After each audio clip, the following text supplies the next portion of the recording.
Hello everyone, I am Mano Scaling, and I am here to help you today. I know you use this video to fall asleep, so before that, please like the video and subscribe to the channel, and also tell me where you are from and what time you are watching. Now get comfortable and relax. I'm Lucy, 34. I saw my face carved into a tree at Gifford Pinchot National Forest. We'd been planning this trip for months. Derek, my husband of 6 years, and I needed the escape.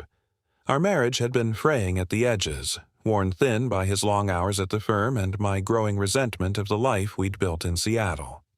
The RV was Derek's idea, a 32-foot Winnebago he'd bought off Craigslist without consulting me first. Another decision made in isolation. But I'd agreed to the trip because some part of me still hoped we could find our way back to each other in the silence of the woods. Gifford Pinchot sprawled across the Cascade Range in southern Washington, all dense Douglas fir and hemlock, cut through with volcanic ridges and hidden lakes.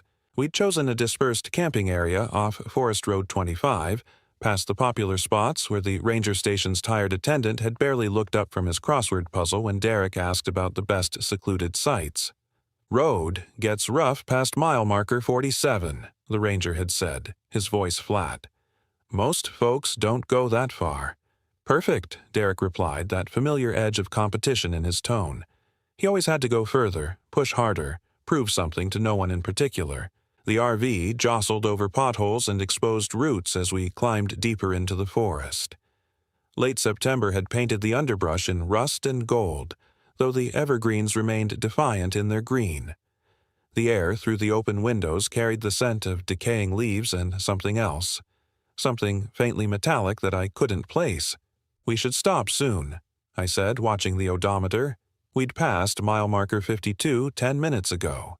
The road had narrowed to barely more than a trail, branches scraping against the RV's sides with sounds like fingernails on metal. Just a bit further. Derek's jaw was set in that stubborn line I knew too well. I saw a clearing on the map. "What map? Your phone hasn't had signal for the last hour." He didn't answer, just kept driving. The clearing, when we finally reached it, opened up suddenly. A perfect circle of flat ground surrounded by towering firs that seemed to lean inward as if listening. The afternoon light filtered through the canopy in dusty beams, illuminating particles that danced like ash. It was beautiful in a way that made my chest tight. Derek killed the engine and the silence rushed in. Not the peaceful quiet I'd imagined, but something heavier, expectant. Even the birds seemed to have abandoned this place. "This is it," Derek said, climbing out of the driver's seat with the forced enthusiasm he used during depositions. "This is perfect." I followed him outside, my sneakers crunching on the carpet of needles. The air was cooler here, despite the sun still visible through gaps in the trees. I wrapped my cardigan tighter around myself. "Derek, this feels—" "What? It feels what?" He turned to face me, and I saw the challenge in his eyes. Everything had become a fight lately. "Nothing. It's fine." But it wasn't fine. As he began leveling the RV and hooking up the external water tank, I walked the perimeter of the clearing. The trees formed an almost perfect ring, their trunks massive and scarred. I ran my hand along the rough bark of the nearest one, feeling the deep grooves, and I jerked my hand back. There, carved into the bark at eye level, was a face. My face. My heart hammered as I stepped closer, certain I was mistaken. But no. The features were too specific, too accurate. The slight upturn of my nose, the widow's peak in my hairline, even the small scar on my left eyebrow from a childhood fall. The carving was weathered, the edges smoothed by time and rain, as if it had been there for years. "Derek!" My voice came out strangled. He looked up from adjusting the stabilizing jacks, irritation flickering across his face. "What? Come here, look at this." He walked over, his boots heavy on the ground. I pointed at the carving, my hand shaking. Derek leaned in, squinting. "It's just a tree carving. People do that. It's my face. Lucy, it's a rough outline. You're seeing what you want to see. I'm not. Look at it. The scar, the nose, everything." He studied it for a long moment, and I saw something flicker in his expression. Uncertainty, maybe, or recognition. But then he shook his head. It's a coincidence. The human brain is wired to see faces in everything. Clouds, toast, tree bark. It's called pareidolia. I know what pareidolia is. My throat felt tight. This is different. We just drove 6 hours. You're tired. He touched my shoulder, his hand heavy and perfunctory. Let's set up camp, have dinner, open that wine you packed. You'll feel better. I wanted to argue, to make him see what I was seeing, but exhaustion crept through my bones, and the thought of another fight made me feel hollow. Fine. Okay. But as we walked back to the RV, I glanced over my shoulder at the carving. In the shifting light, the eyes seemed to follow me. We ate dinner in near silence. Freeze-dried beef stroganoff that tasted like salted cardboard. Derek had wanted to build a fire, but I'd convinced him to wait until after we ate. The sun was setting earlier these days, and I didn't want to be fumbling around in the dark. Through the RV's windows, I watched the shadows lengthen and merge, the clearing transforming into something unfamiliar. Derek scrolled through his phone even though there was no signal, a habit he couldn't break. "I'm going to get firewood," he announced, standing abruptly. "Make yourself useful and find the lighter fluid." The casual cruelty in his tone made my chest ache. When had we become these people? He disappeared outside, and I heard the storage compartment open and close. I found the lighter fluid under the sink, along with matches and a camp stove we hadn't needed. As I gathered the supplies, movement outside the window caught my eye. Derek stood at the tree line, his back to me, completely still. So still that for a moment I thought he was a statue, a trick of the fading light. Then he bent down, picked up something from the ground, and turned back toward the RV. His arms were full of branches, but his face, even from this distance, even in the dimness, looked wrong. Too smooth, too blank, like a mask. I blinked, and he was normal. Derek again, scowling at the weight of the wood in his arms. "You okay?" I called through the open door. "Fine, just hurry up with that fluid." We built the fire together, not speaking, Derek arranging the wood in a precise pyramid while I squirted chemical-smelling liquid over it. The first match caught immediately, flames leaping up with unnatural eagerness. Derek sat back on the portable chairs we'd set up, cracking open a beer. I poured wine into a metal camping cup, the cheap red almost black in the firelight. The flames cast shadows that seemed to move independently of their source, dancing across Derek's face and making his features alien. "Do you think we're going to make it?" I asked quietly. "Make it where?" "Us. Do you think we're going to make it?" He took a long pull from his beer, staring into the fire. "I don't know, Lucy. I honestly don't know anymore." The honesty hurt more than a lie would have. I drank my wine, feeling it burn down my throat. That's when I heard it, a sound like a child crying, distant but distinct coming from deep in the forest. I sat up straight. "Did you hear that?" Derek frowned. "Hear what?" "That. Crying. There's a kid out there." We both fell silent, listening. The sound came again, high and pitiful, echoing through the trees. "Jesus," Derek muttered, standing up. "Some idiot probably brought their family camping and the kid wandered off.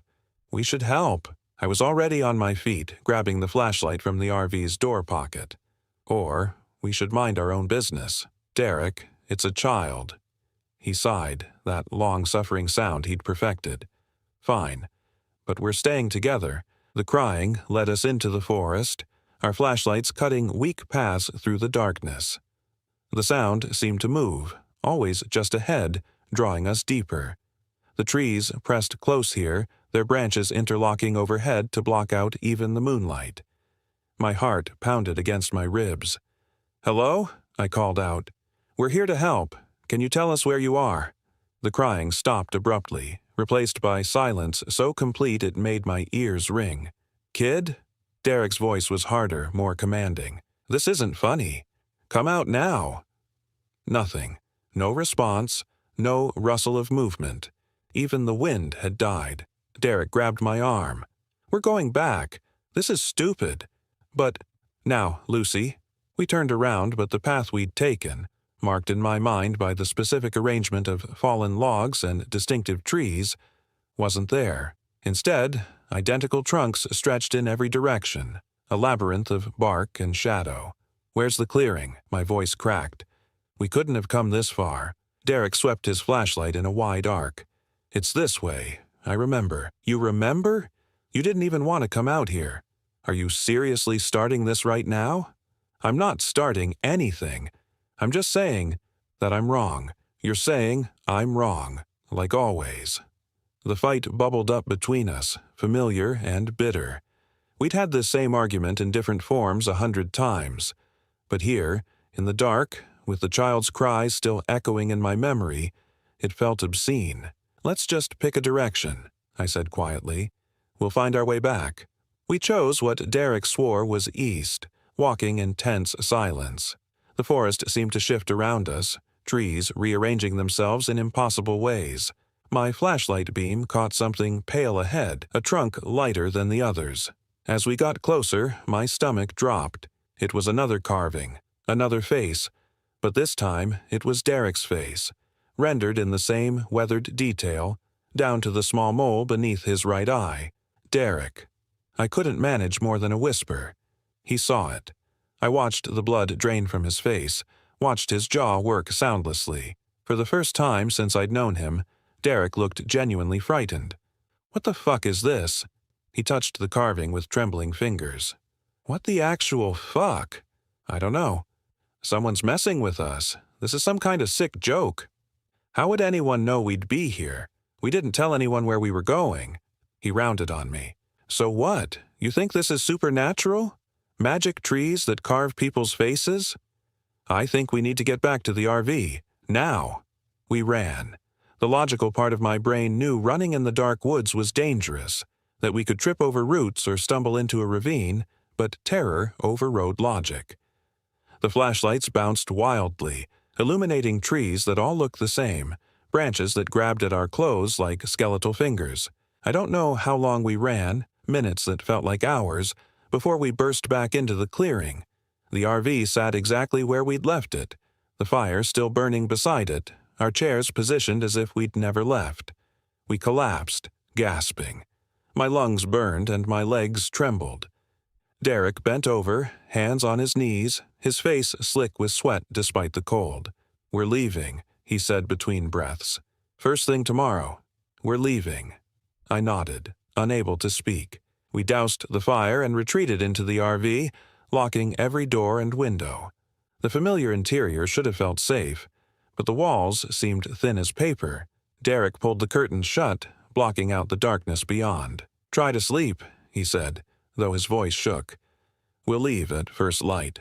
I climbed into the bed above the cabin, and Derek took the converted dinette below. Neither of us changed into pajamas. I lay in the darkness, fully clothed, listening to Derek's ragged breathing and the settling sounds of the RV. Sleep felt impossible, but exhaustion pulled me under. I woke to silence. Complete, absolute silence. No forest sounds, no Derek's breathing, nothing. "Derek!" My voice seemed swallowed by the air itself. No response. I climbed down from the bed, my joints stiff and aching. The RV was empty. Derek's shoes were gone from beside the door, but his jacket hung on its hook. It was freezing. My breath misted in front of my face. The heater had shut off at some point during the night. I checked my phone. 3:47 a.m. No signal, as expected, but the time display seemed to flicker, the numbers briefly rearranging themselves before settling back. "Derek?" Louder this time. I unlocked the door and stepped outside. The clearing was transformed. Where there had been dirt and pine needles, now there was frost. Thick and crystalline, coating every surface in silver. But it was September, far too early and too warm for frost. The fire pit was cold, the ashes scattered, and there, in the frost, were footprints. Derek's boots heading into the forest, but beside his prints were others, smaller like a child's bare feet. My stomach knotted. The crying. Had he heard it again and gone to investigate alone? "Derek!" I screamed his name into the darkness. "This isn't funny." Only silence answered. I grabbed my flashlight and followed the tracks. The frost made them easy to see, each print preserved in perfect detail. The small footprints were strange, the toes too long, the heel too narrow. Not quite human. The trail led to a tree, Derek's tree, the one with his face carved into it. But now there were words beneath the carving, fresh cuts in the bark. She follows. My hands shook so badly I nearly dropped the flashlight. Derek, where are you? The forest around me felt alive, watching. The trees leaned in, their branches reaching. I spun in a circle, the flashlight beam cutting through the darkness, catching glimpses of faces. Everywhere I looked, the trees bore carvings. Dozens of them, hundreds maybe. All different faces, men and women and children, carved at various heights. Some weathered and ancient, some so fresh the sap still wept from the cuts. And moving between the trees, just at the edge of my light's reach, were figures. Pale and thin, walking with joints that bent wrong. They stayed just beyond clear sight, but I could feel their eyes on me. Lucy! Derek's voice from somewhere ahead. I ran toward it, my breath coming in gasps, the cold air burning my lungs. I found him in another clearing, smaller than ours, the ground bare of vegetation. He stood in the center, his back to me, perfectly still. Derek, thank God. We need to go. We need to... He turned around. It was Derek's face, Derek's body, Derek's clothes, but the eyes were wrong. Too dark, too deep, like looking into wells. And his smile. Jesus. His smile was too wide, stretching his face in ways that made my vision swim. "Hello, Lucy," he said in Derek's voice, but with an undertone like wind through hollow trees. "You're not Derek."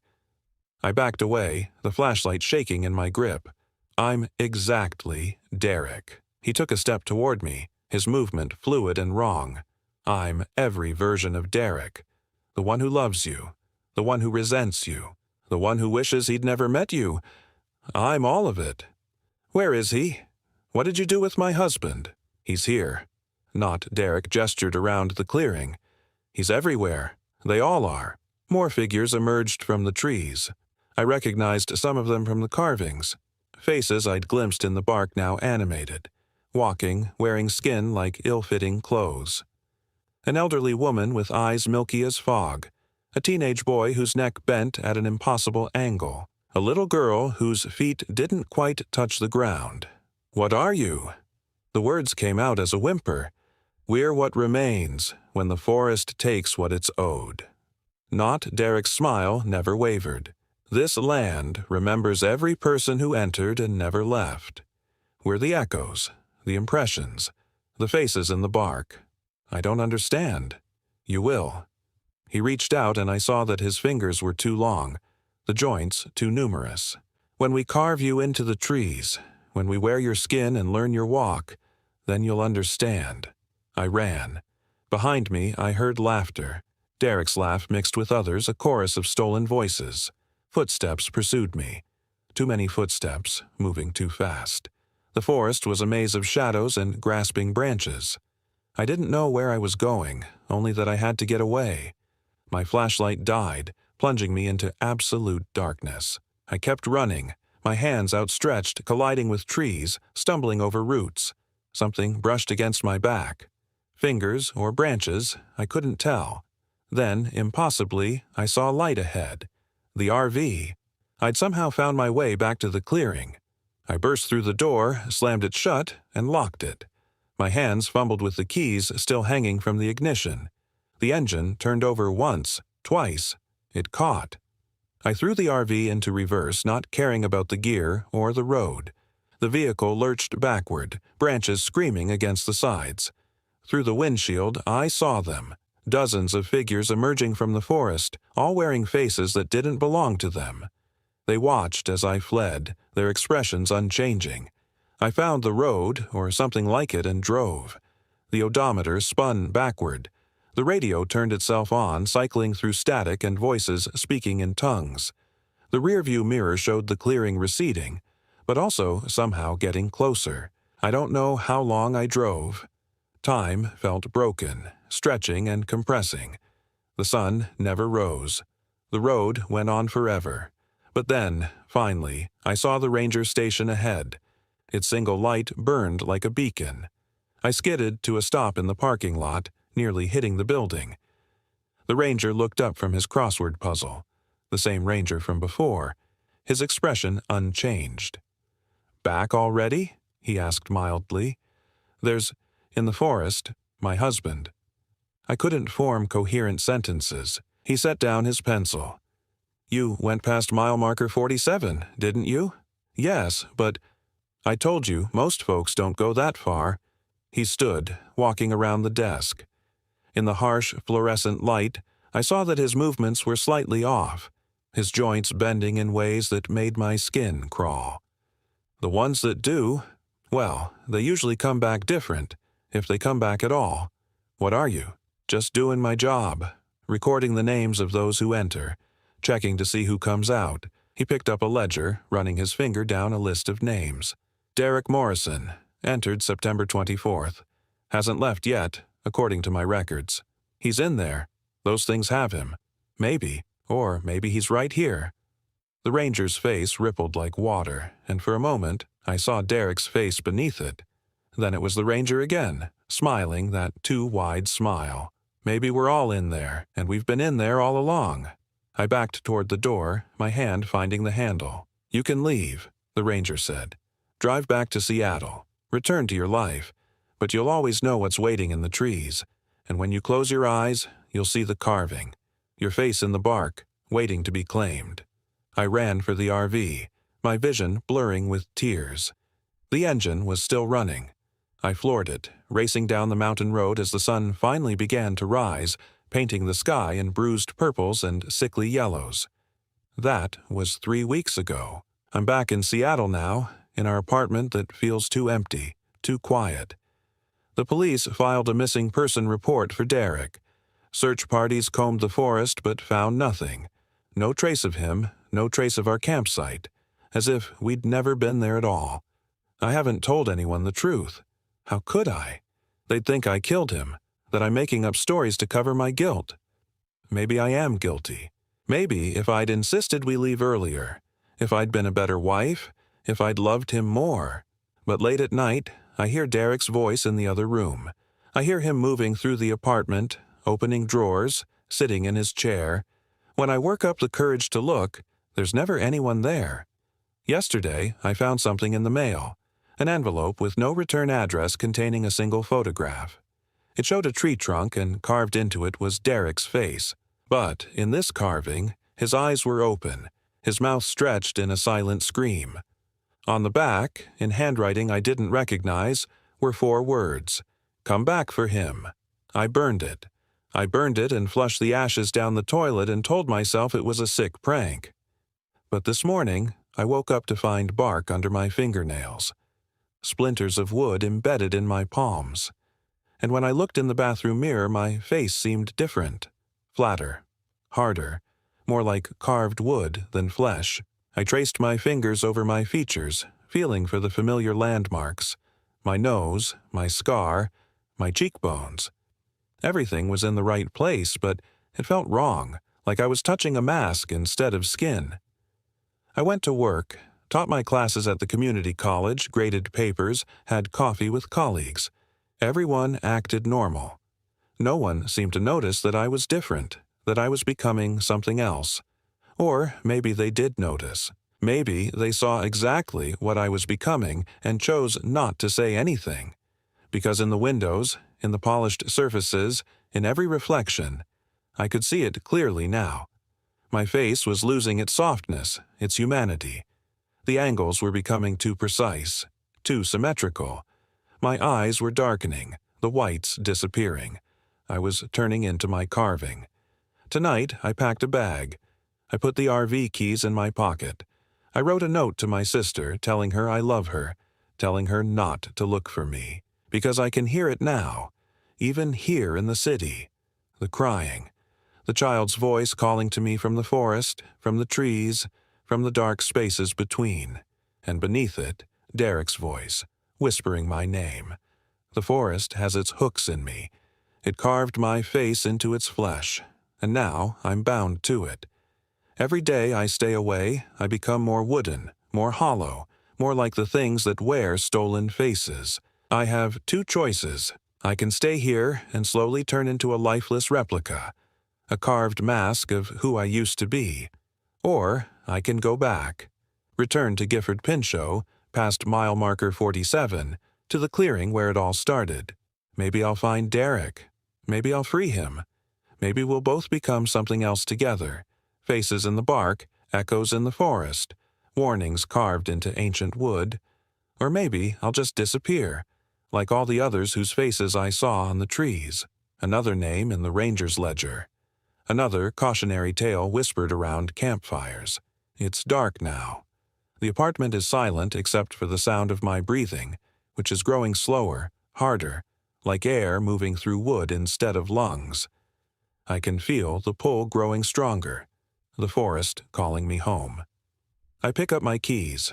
I walk to the door, and I know with absolute certainty that I will never return from where I'm going. Not as myself, not as Lucy, but as something else. Something that wears Lucy's face but speaks with the voice of the forest.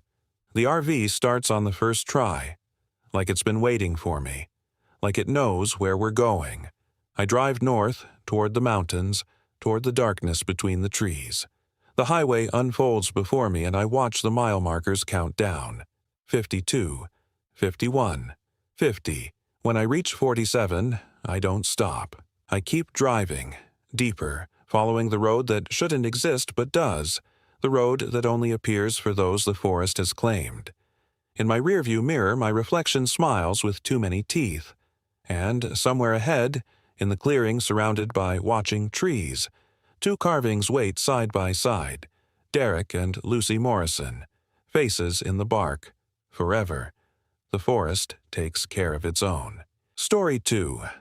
I'm Wyatt. I'm 34 years old, and I came to the Ocala National Forest in Central Florida because my marriage was falling apart and I needed to think. The air at this godforsaken place reeked of sulfur from the moment I pulled my rented RV into the primitive campsite off Forest Road 573, near the Juniper Springs area. I told myself it was just the natural springs, the limestone deposits, maybe some decaying vegetation in the swampy sections. But even as I tried to rationalize it, something in my gut twisted with recognition. This was the smell of something fundamentally wrong. My wife, Caroline, hadn't come. She'd refused, actually, her voice cold over the phone when I'd called from the road. Go clear your head, Wyatt. Maybe figure out why you've been so absent. Absent. The word had stung because it was true. My advertising job had consumed me for 3 years. Late nights bleeding into weekends. My creative director role meaning I was always on call, always thinking about campaigns, always somewhere else even when I was home. This trip was supposed to be a reset, a week alone in nature to remember who I was before the career, before the apartment in Atlanta became a hotel I occasionally slept in. I'd brought my dog, at least. Diesel, a 7-year-old German Shepherd mix I'd adopted when he was a puppy, sat in the passenger seat of the RV, his ears alert as we'd driven deeper into the forest. He'd been whining since we crossed into the national forest boundaries, a low, continuous sound that wasn't like him. Diesel was trained, steady, the kind of dog who'd sleep through thunderstorms. But here, he was anxious, his eyes darting to the windows, his body tense. The campsite was isolated, which was what I'd wanted. No hookups, no other campers visible through the dense palmetto scrub and longleaf pines, just a cleared area barely large enough for the 23-foot RV, a fire ring made of blackened stones, and a weathered picnic table that looked like it hadn't been used in years. The forest pressed in on all sides, the understory thick with saw palmetto and wiregrass, the canopy overhead filtering the late afternoon sunlight into something greenish and dim. I parked, leveled the RV, and stepped outside. The sulfur smell hit me immediately, so strong my eyes watered.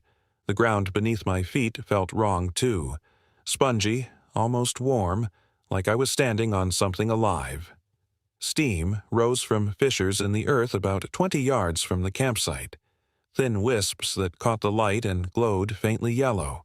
Jesus, I muttered, walking toward the steam. Diesel barked once, sharp and urgent, and I turned to see him standing at the RV door, refusing to follow. "It's okay, boy, just thermal springs or something." But it wasn't thermal springs. As I got closer, I could see the fissures weren't natural. They were too straight, too deliberate, arranged in patterns that suggested intention. Symbols, maybe, though I couldn't decipher them. And the steam carried that sulfur reek so intensely I could taste it. A bitter, metallic tang that coated my tongue and made my throat burn. I backed away slowly, my pulse quickening for reasons I couldn't articulate. This was just geology, I told myself. Florida had sinkholes, sulfur deposits from the aquifer, all kinds of natural explanations. But my hands were shaking as I returned to the RV, and Diesel pressed against my leg, trembling. That first night, I tried to act normal. I set up the portable grill, cooked a simple dinner of hot dogs and beans, sat at the picnic table while dusk settled over the forest. The sulfur smell faded slightly as the sun went down, replaced by the usual night sounds of insects and distant birds. I fed Diesel, watched him eat reluctantly, his attention constantly drawn to the tree line. I'd brought a bottle of bourbon and poured myself a generous glass, hoping it would calm my nerves. The isolation felt different here than I'd expected. Not peaceful, but oppressive, like the forest was holding its breath. Every rustle of leaves, every crack of a branch made me flinch. Diesel sat at my feet, his body rigid, a low growl rumbling in his chest. "It's just animals," I told him, scratching behind his ears. "Deer, maybe raccoons." But I didn't believe it. The forest had gone too quiet, the insect chorus dying away until there was nothing but silence and that barely audible sound. A hissing, like gas escaping under pressure. It was coming from the fissures, I realized, and it was getting louder. By the time I went inside the RV, locking the door behind me, the hissing had become a low roar, punctuated by sharp cracks that sounded like bones breaking. Diesel paced the narrow aisle between the bed and the kitchenette, panting, his eyes wide. I sat on the bed, pulled out my phone, and wasn't surprised to find no signal. I'd expected that. The campsite was remote, the nearest cell tower probably 20 miles away. I tried to read, couldn't focus, and eventually lay down with the lights on. Diesel curled against my side. Sleep came in fragments, broken by dreams of Caroline standing at the edge of the campsite calling my name. But when I ran toward her in the dream, she'd dissolve into steam, and I'd wake to find Diesel growling at the window, his hackles raised. The second day started wrong. I woke to find the RV rocking slightly, as if something was pushing against it.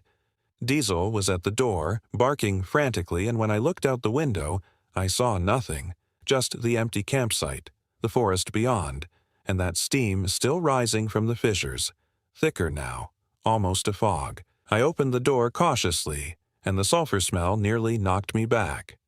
It was worse than yesterday, concentrated, like standing over an active volcano. The ground was definitely warmer now, almost hot beneath my bare feet, and the fissures had widened, spreading in spiderweb patterns that radiated from a central point about 50 feet into the woods. "Okay, this is not normal," I said aloud, needing to hear my own voice. Diesel whined, pressing against my legs, and I scooped up his leash. "Come on, boy. Let's get out of here." But when I walked to the RV, intending to pack up and leave, I found the engine dead. Not dead, completely unresponsive.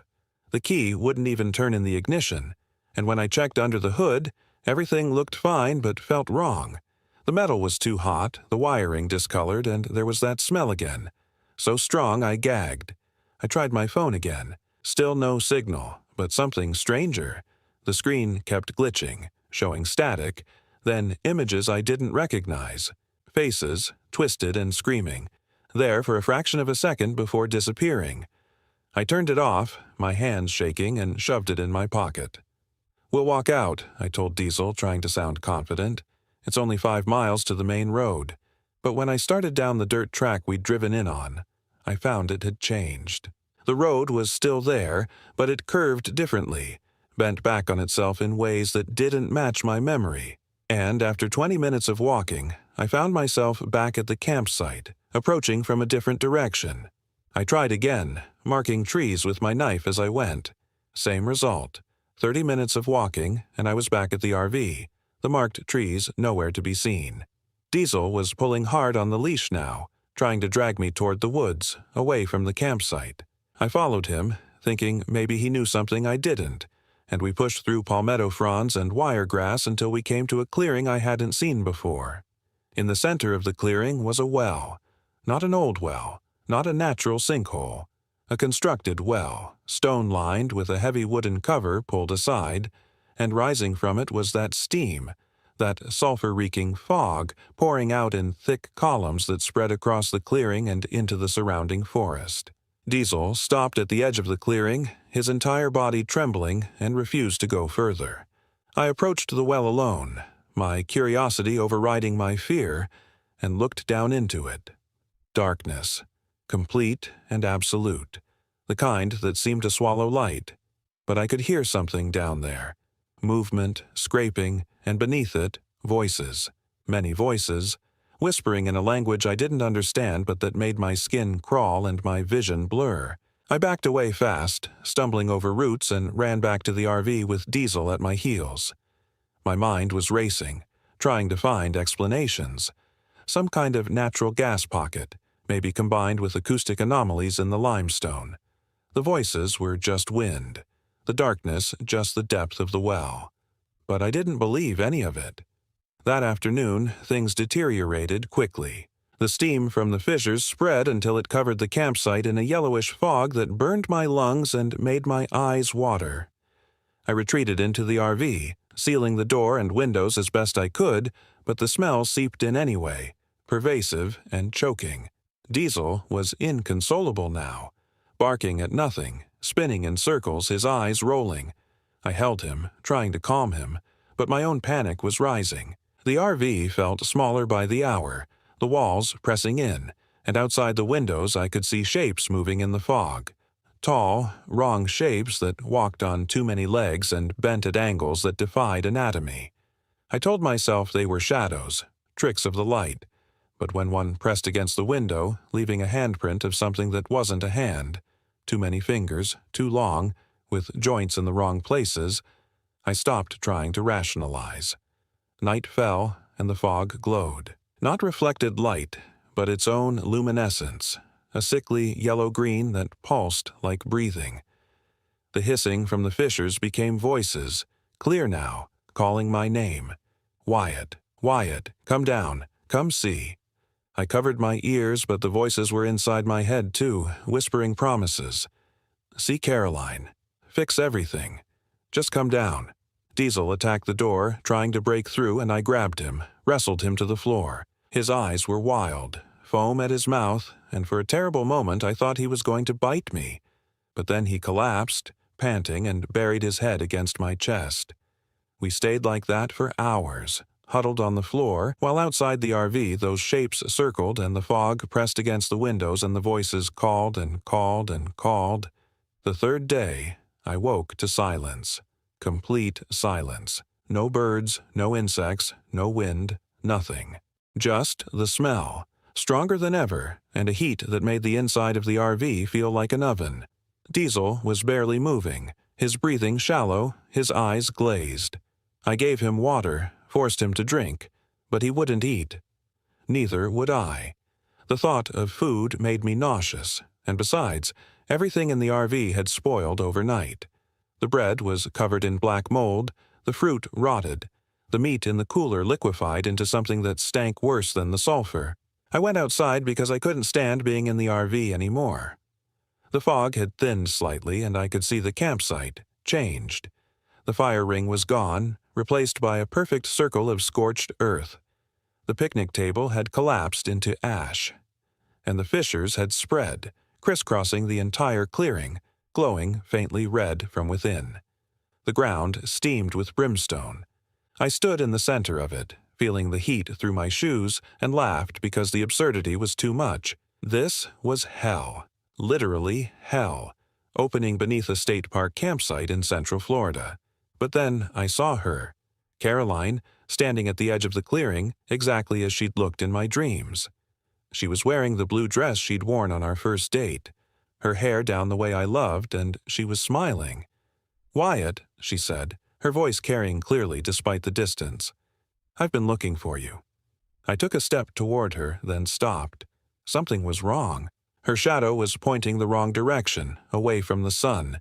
And her eyes were black, completely black. No whites, no iris, just darkness. "You're not real," I said, my voice cracking. "Real enough," she replied, and her smile widened, too wide, splitting her face. "Come with me. It's so much better down below." I turned and ran back to the RV, slamming the door. Diesel was on his feet, barking at the window, and when I looked out, I saw Caroline, or the thing that looked like Caroline, walking toward us. Not walking, gliding, her feet not touching the ground, her body elongating with each movement until she was impossibly tall, her limbs too thin, her head tilted at an angle that would have broken a human neck. She reached the RV and pressed her face against the window, her mouth opening to reveal rows of teeth, sharp and yellowed. "Let me in, Wyatt. We have so much to discuss." I closed the curtains, backed away, and tried to think. The RV wouldn't start. The road looped back on itself. My phone was useless. And now something was wearing my wife's face and asking to be let in. There had to be a way out. Some logic to this. Some escape route my panicking brain just wasn't seeing. Then I remembered the well, the source of the steam, the voices, the fog. Maybe if I could cover it, seal it somehow, this would stop. It was a stupid idea, born of desperation, but I didn't have anything else. I gathered what I could, a shovel from the RV's storage, a tarp, some rope, and waited until the Caroline thing drifted away, back into the fog. Diesel tried to follow me when I left, but I locked him inside. If this went wrong, at least he'd be safe for a while longer. The thought didn't comfort me. The walk to the clearing took forever. The fog thick enough now that I couldn't see more than a few feet ahead. The ground was hot, nearly unbearable, and I could feel blisters forming on my feet through my shoes. The steam was so thick I could barely breathe, and the voices were constant now, overlapping, screaming, begging, laughing. When I reached the well, I found I wasn't alone. There were others there standing around the opening, motionless. They looked human at first glance, men, women, children, all dressed in clothes from different eras. But as I got closer, I saw the wrongness. Their skin was gray, ash-like, crumbling at the edges. Their eyes were empty sockets that nonetheless watched me, and they were steaming, sulfur pouring from their mouths and noses like they were chimneys. "You're too late," one of them said, a woman in a pioneer dress. "The door's been open for days. More come through every hour." "What door?" I asked, though I already knew. She gestured to the well. "Down, where it's always been, where it's always waiting." I pushed past them, ignoring their reaching hands, and looked down into the well again. The darkness wasn't complete anymore. Deep, impossibly deep, I could see light, red and flickering, like distant fires.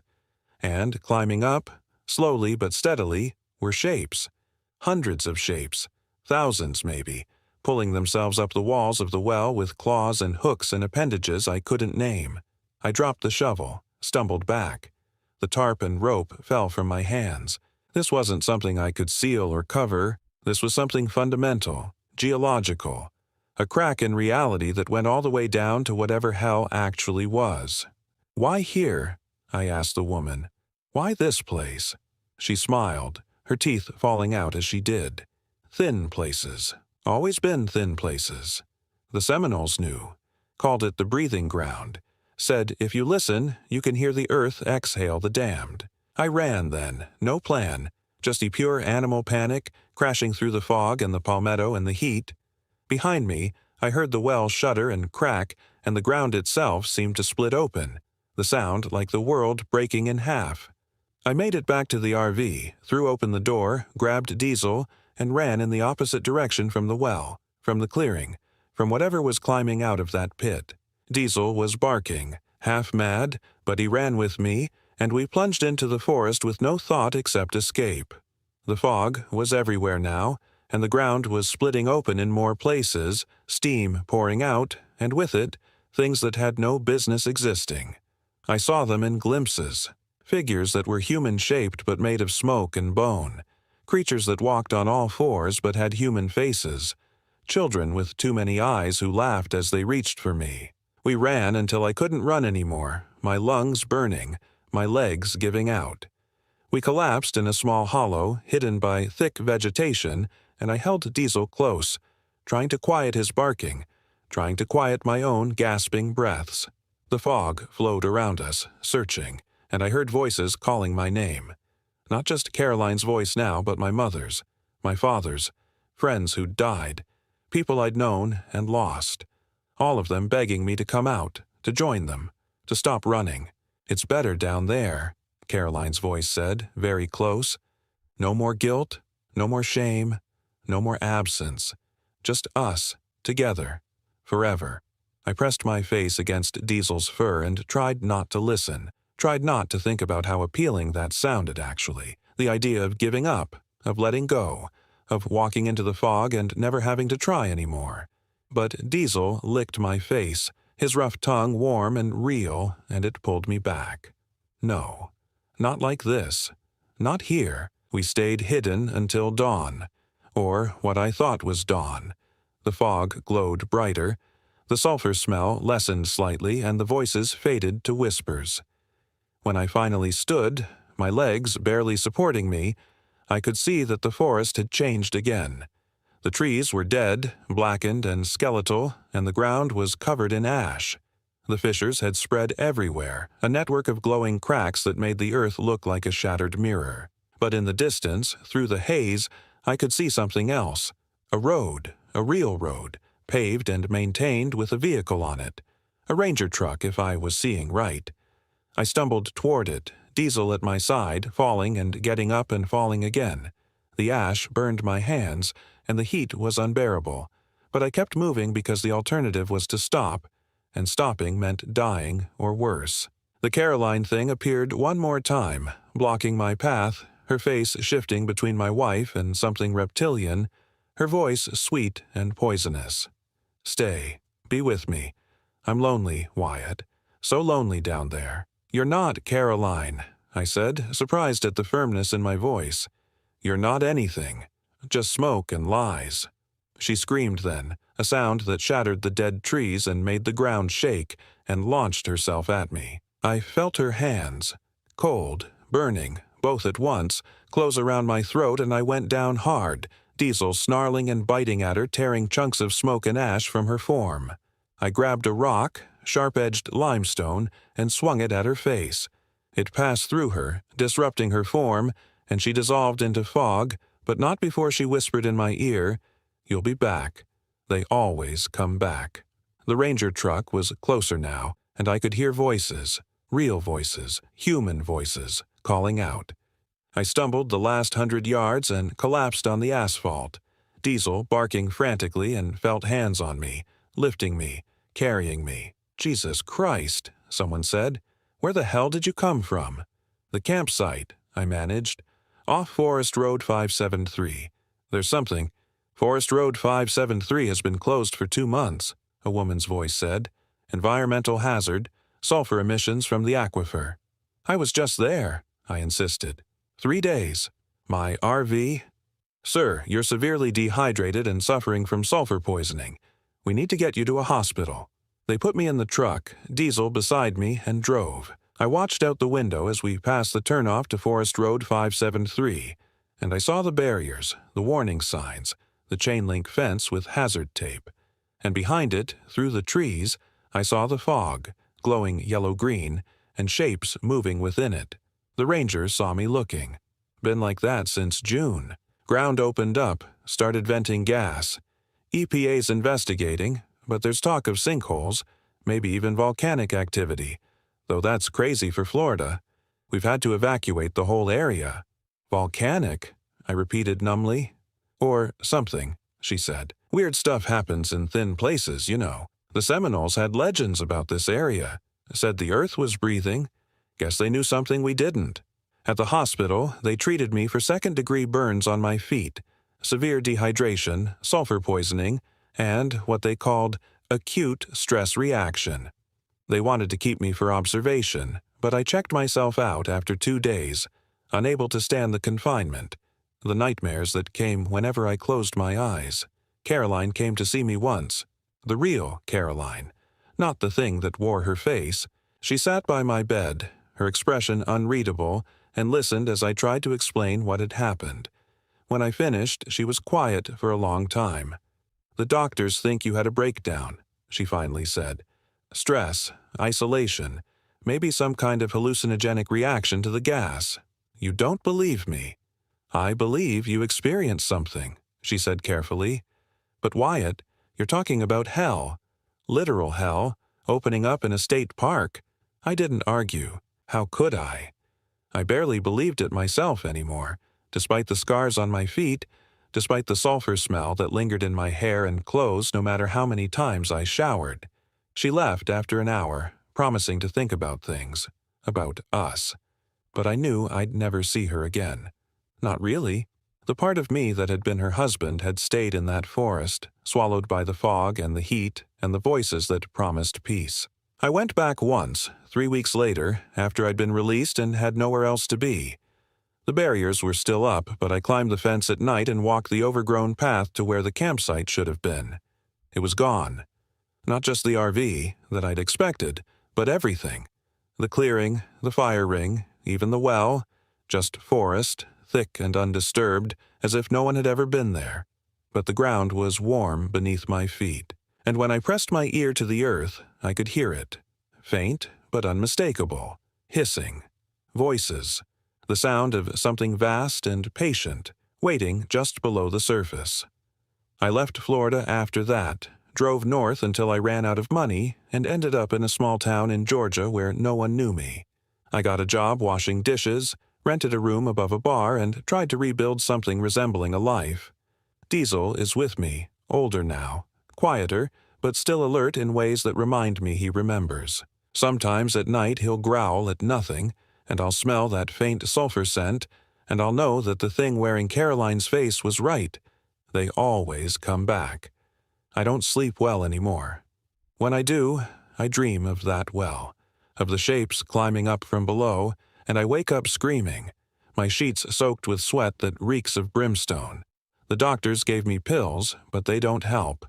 Nothing helps except keeping busy, staying in motion, never letting my mind settle long enough to remember the voices, the promises, the terrible appeal of just giving up and walking into the fog. I look at maps sometimes, late at night when the bar below is closed and the street is empty.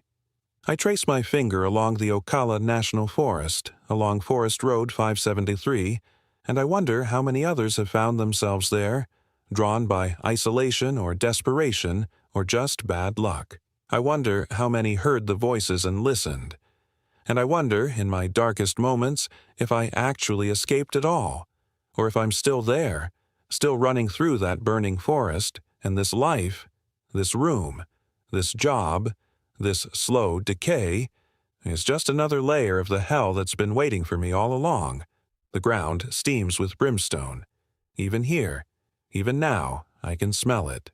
And sometimes, late at night, I hear Caroline calling my name, asking me to come back, to stop running, to join her where it's so much better, so much easier, so much more honest than this pretend life I'm living in a town that doesn't exist, among people who look through me like I'm already gone.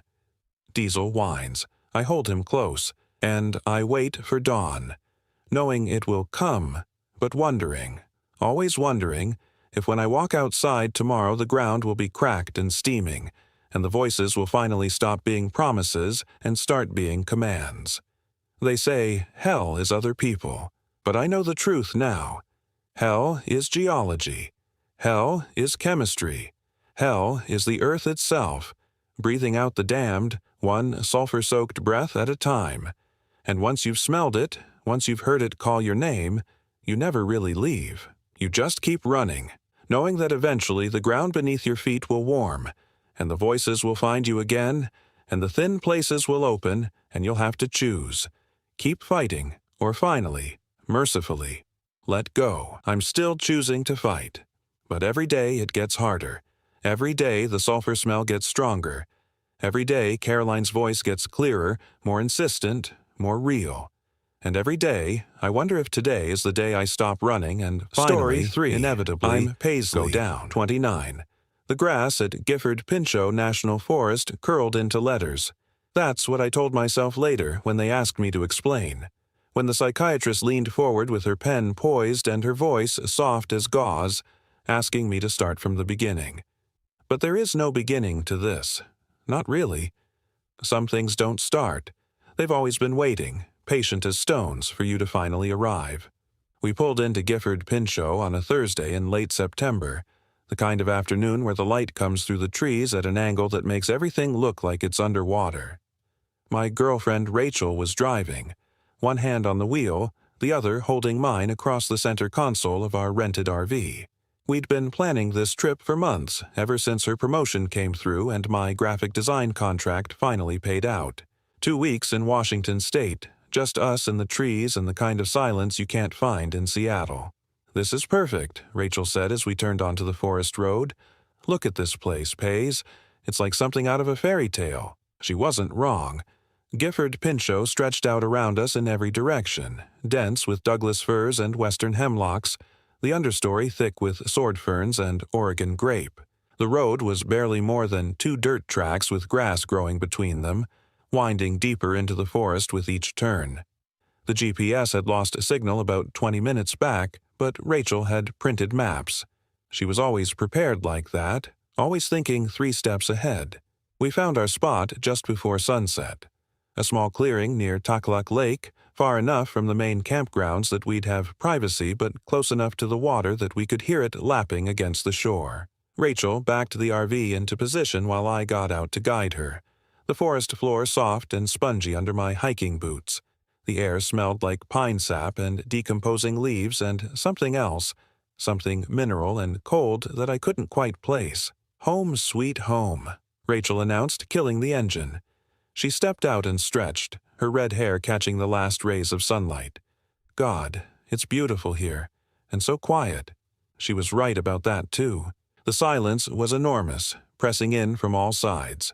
No bird calls, no rustling of small animals in the brush. Just the whisper of wind through the treetops and that steady, rhythmic lapping of water against stone. We spent the first hour setting up camp, unfolding lawn chairs and stringing up battery-powered lights around our little clearing. Rachel got the portable grill going while I made a salad, and we ate dinner watching the stars come out. More stars than I'd ever seen in my life, scattered across the sky like someone had thrown handfuls of diamonds against black velvet. "No cell service," Rachel said, checking her phone. "Total digital detox. This is exactly what we needed." I agreed with her. I'd been looking forward to this for weeks. 2 weeks away from deadlines and client emails and the constant buzz of notifications. 2 weeks of just existing, of being present in my own life instead of always thinking 3 projects ahead. That first night, I slept better than I had in months. The RV bed was surprisingly comfortable, and Rachel's warmth beside me was reassuring, familiar. I dreamed of nothing, just blessed, empty darkness, and woke to morning light filtering through the curtains and the smell of coffee brewing. "Morning, sleepyhead," Rachel said, already dressed in her hiking gear. "I'm making pancakes. We've got that trail around the lake today, remember? 8 miles, easy terrain." The hike was perfect. The trail wound through old-growth forest, past massive tree trunks wrapped in moss, over wooden bridges spanning clear streams. We saw no one else the entire time, just us and the trees and the occasional chipmunk darting across the path. Rachel took photos with her nice camera, the one she'd saved up for, capturing the way light filtered through the canopy and turned everything green gold. It was when we stopped for lunch on a rocky outcropping overlooking the lake that I first noticed something odd. Rachel was unpacking our sandwiches, and I was standing near the edge, looking out at the water, when I glanced down and saw writing in the grass. Not carved or spray-painted or left with sticks, the grass itself had grown in patterns, short blades and tall ones forming clear, distinct letters.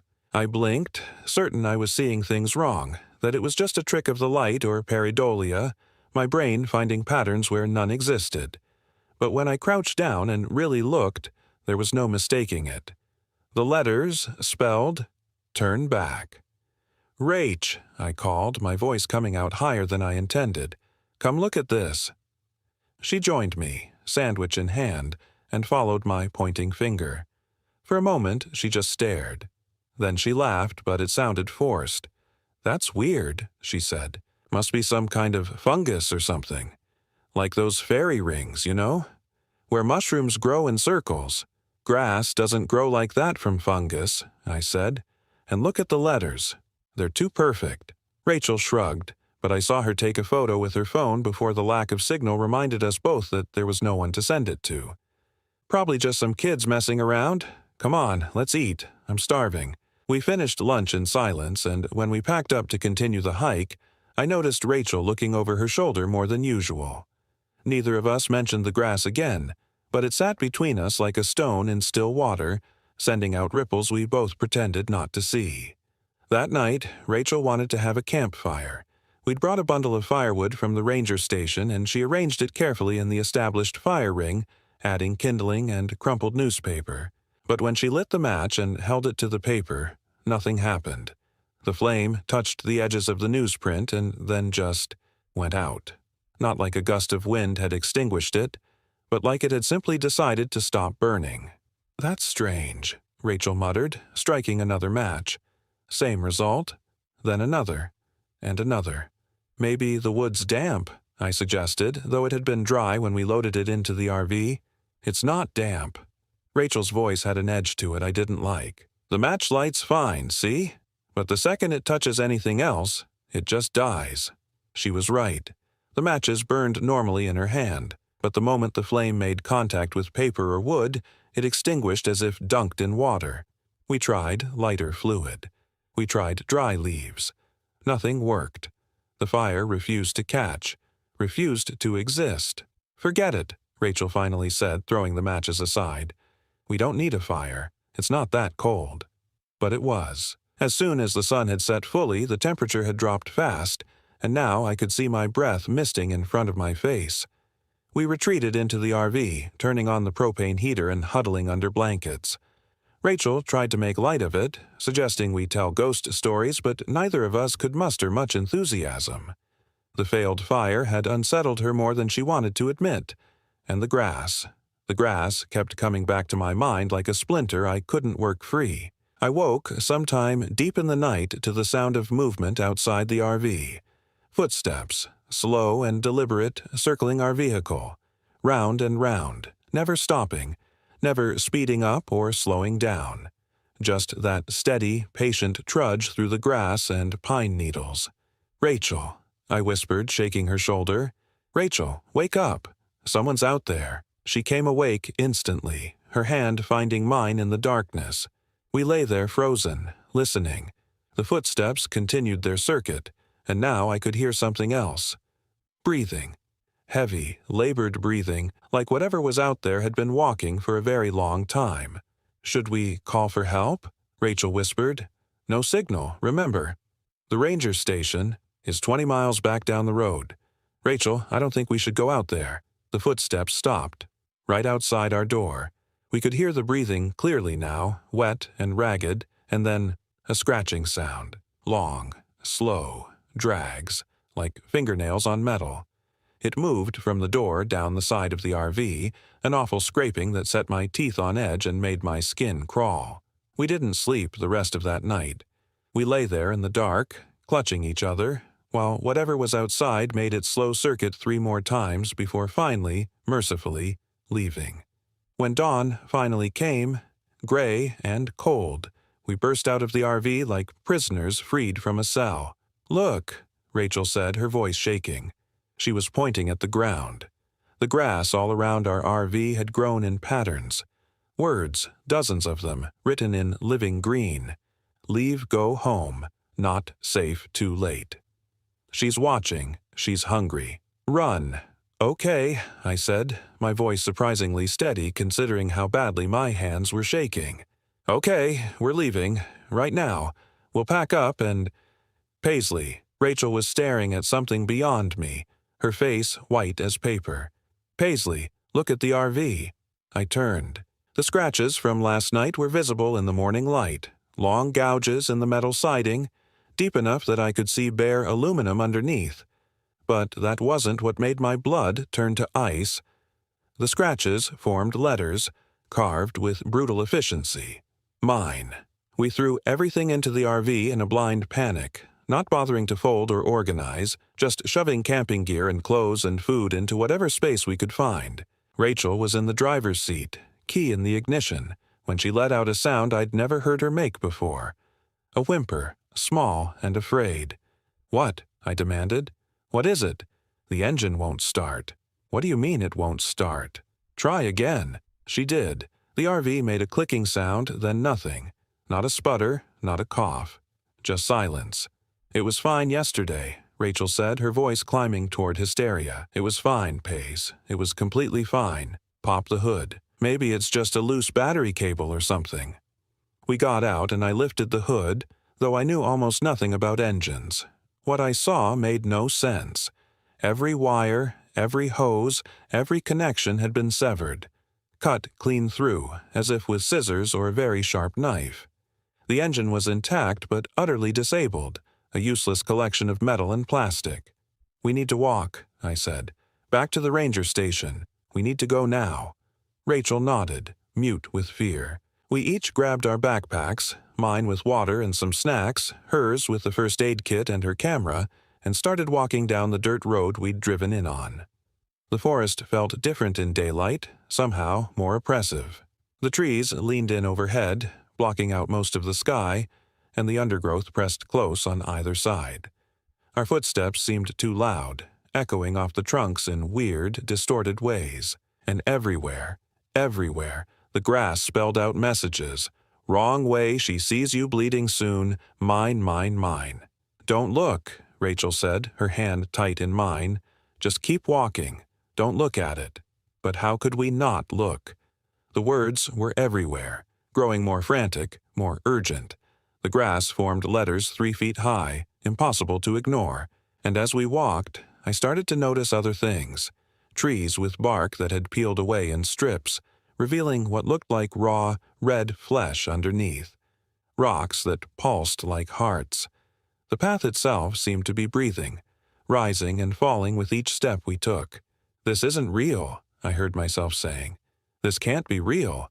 We're having some kind of shared hallucination, maybe carbon monoxide poisoning or Paisley."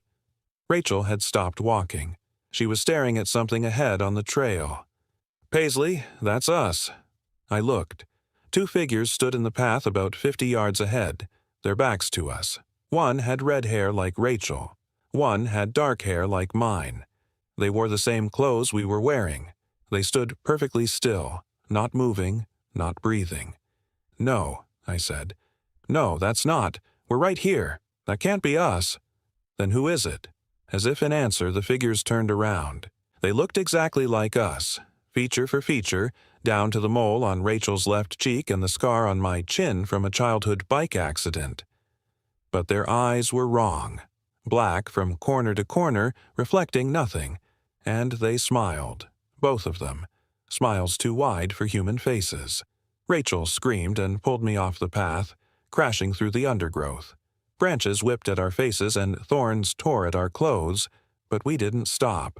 Behind us, I could hear the things that wore our faces giving chase, their footsteps never faltering, never hurrying. They didn't need to hurry. They knew we couldn't run forever.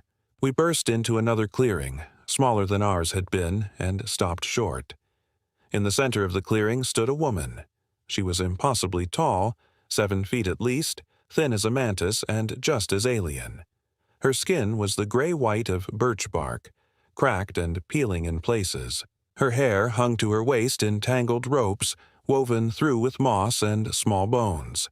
She wore what might have once been a dress, now little more than rags held together with roots and spider silk, but it was her face that froze us in place. Beautiful and terrible, ageless and ancient with eyes like holes burned in paper. The grass at her feet spelled out a single word, repeated over and over in tighter and tighter spirals. Hungry, hungry, hungry, hungry, hungry. "Oh God," Rachel breathed beside me. Oh, God, oh, God, oh. The woman moved toward us, not walking so much as flowing, like water or smoke. When she opened her mouth, I saw that it was full of teeth, rows and rows of them, more teeth than any mouth should hold. She spoke, and her voice was the sound of wind through dead trees, of ice cracking on a frozen lake, of things that should stay buried breaking through the earth. Mine, she said, my forest, my rules, my food. We'll leave, I heard myself say, the words tumbling out in a desperate rush. We'll leave right now. We'll never come back. Please, just let us go. She laughed, and the sound made the trees around us groan and sway. Too late for leaving. You read my words. You heard my call. You belong here now. You belong to me. Rachel suddenly broke away from me, pulling her camera from her bag. She raised it and snapped a photo, the flash going off like a gunshot in the dim forest. The woman recoiled, shrieking, her form flickering like a bad television signal. For just a moment, I saw what she really was underneath the woman shape. Something vast and hungry, older than the trees, with too many limbs and mouths that opened in impossible places. "Run!" Rachel screamed, grabbing my hand and yanking me back into the woods. We ran blindly, crashing through the forest with no idea where we were going. Behind us, that awful shrieking continued, joined now by other voices, the things that wore our faces, and others, dozens of others, all crying out in rage and hunger. The grass beneath our feet spelled out curses and threats, the letters tripping us, tangling our ankles. I don't know how long we ran. Time felt wrong, stretching and compressing in ways that made no sense. The sun never seemed to move in the sky, stuck at the same angle, casting the same shadows. We passed the same fallen log 3 times, 4 times, the same boulder, the same twisted tree. "We're going in circles," Rachel gasped, bent double and heaving for breath. "She's keeping us here. She won't let us leave." "The lake," I said, an idea forming through my panic. "Water. If we can get to the lake." Why would that help? I don't know, but every story about things like this says they can't cross running water, right? Maybe. That's just stories, Pace. Do you have a better idea? She didn't. We oriented ourselves by the sound of water and started moving again, more carefully now, trying to conserve our energy. The grass continued to spell out messages, but they were different now. Close, almost nearly there, so hungry, taste you soon. The trees had faces. I tried not to look at them directly, but I could see them in my peripheral vision. Eyes in the bark, mouths in the knots, watching us, whispering. Some of them were human faces, twisted in permanent expressions of terror or pain. Others were animal. Others were things that had never been alive in any world I understood. We reached the lake just as the sun finally began to set. The water was black and still as a mirror, reflecting nothing.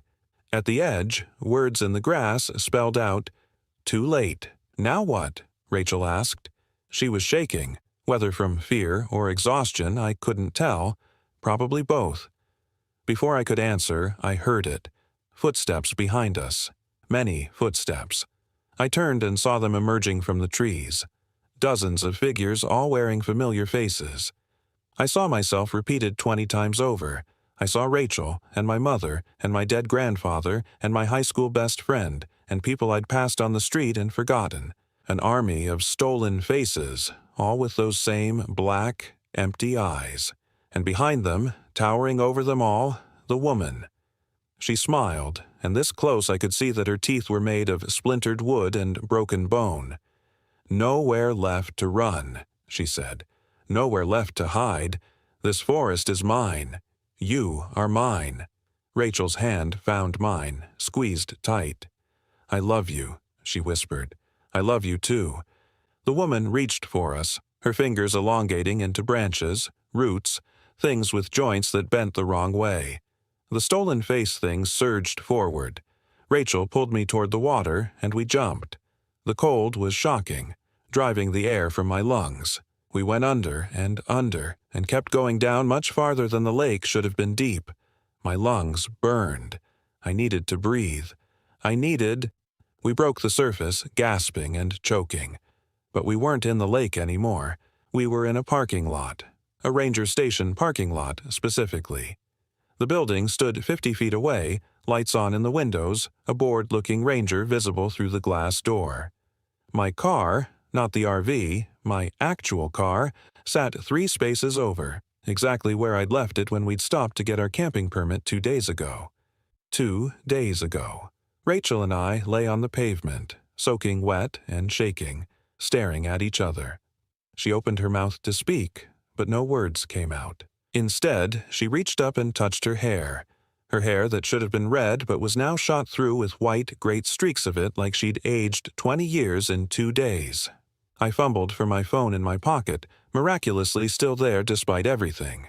It was dead, no surprise, but when I looked at my hands I saw dirt caked under my fingernails, ground in so deep it looked like it might never come out. And there, on my palm, a word written in what looked like scar tissue, raised and pink and permanent. Mine, Rachel, had one too. We compared them silently. These marks we'd carry forever. Proof that what had happened was real, even though every rational part of my brain screamed that it couldn't be. The ranger saw us eventually, came rushing out asking if we needed help, if we'd had an accident.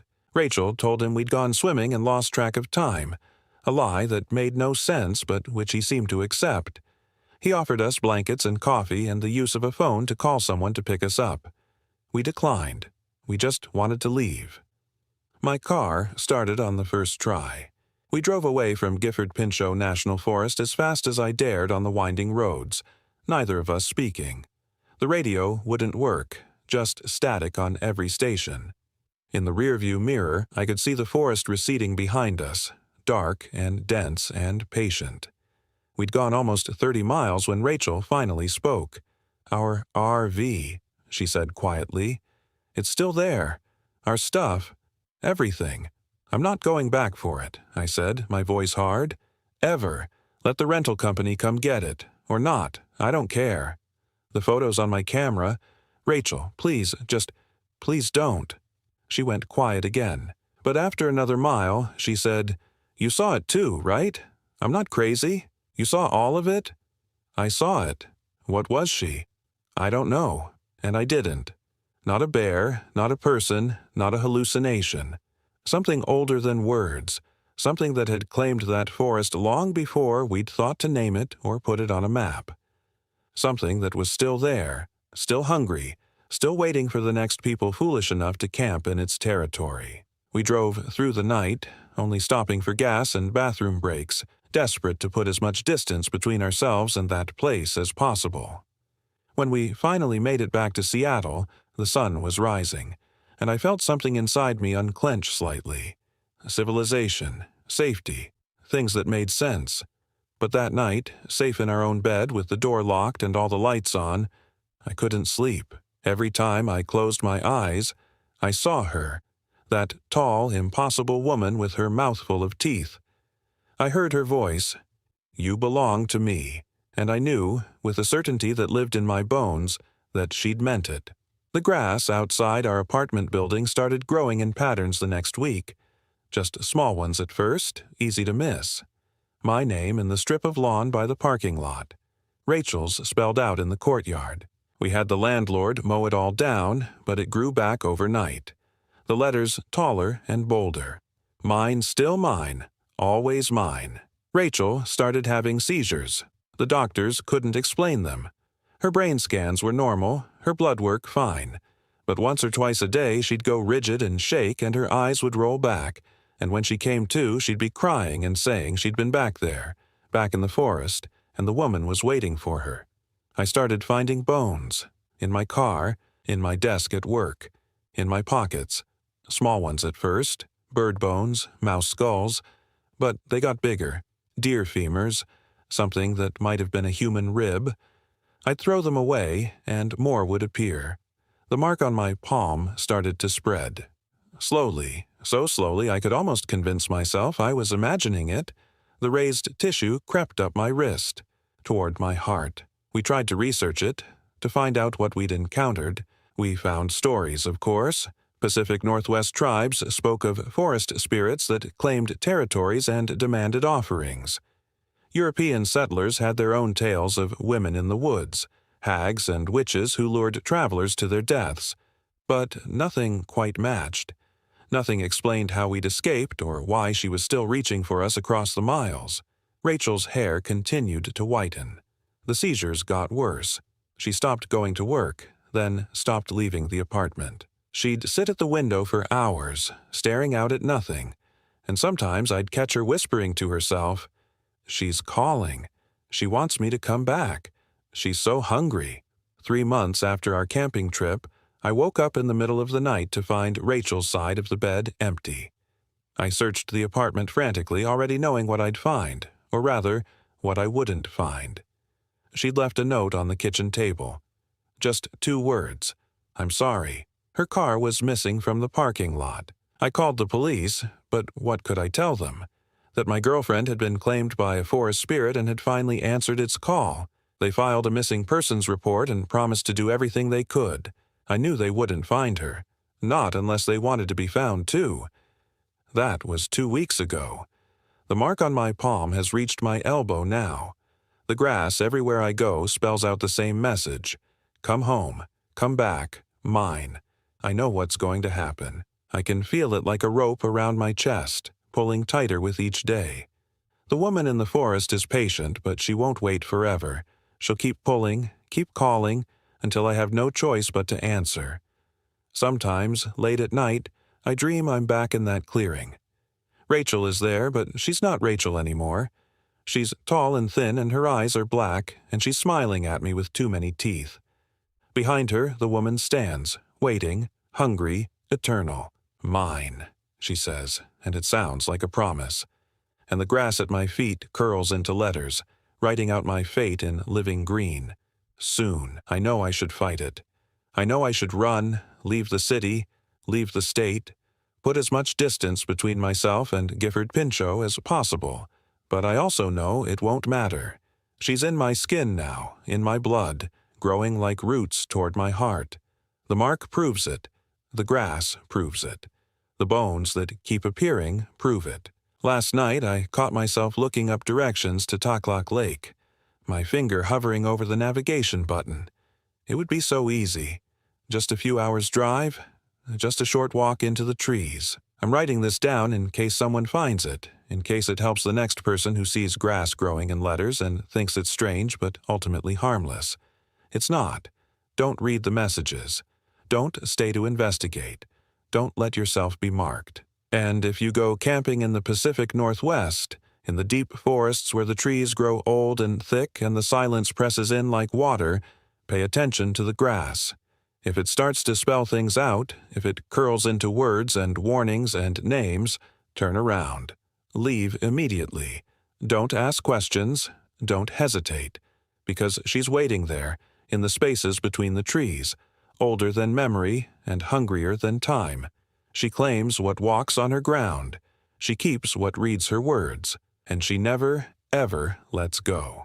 The mark on my arm reached my shoulder this morning. I can feel it crawling toward my heart, slow and patient and inevitable. My car keys are on the table next to me. The GPS is already set. Soon, I'll stop fighting. Soon, I'll answer the call. Soon, I'll go home to the forest and the woman who waits there, who has been waiting since before the trees had names, who will wait long after the last human forgets what silence sounds like. She's written my name in the grass.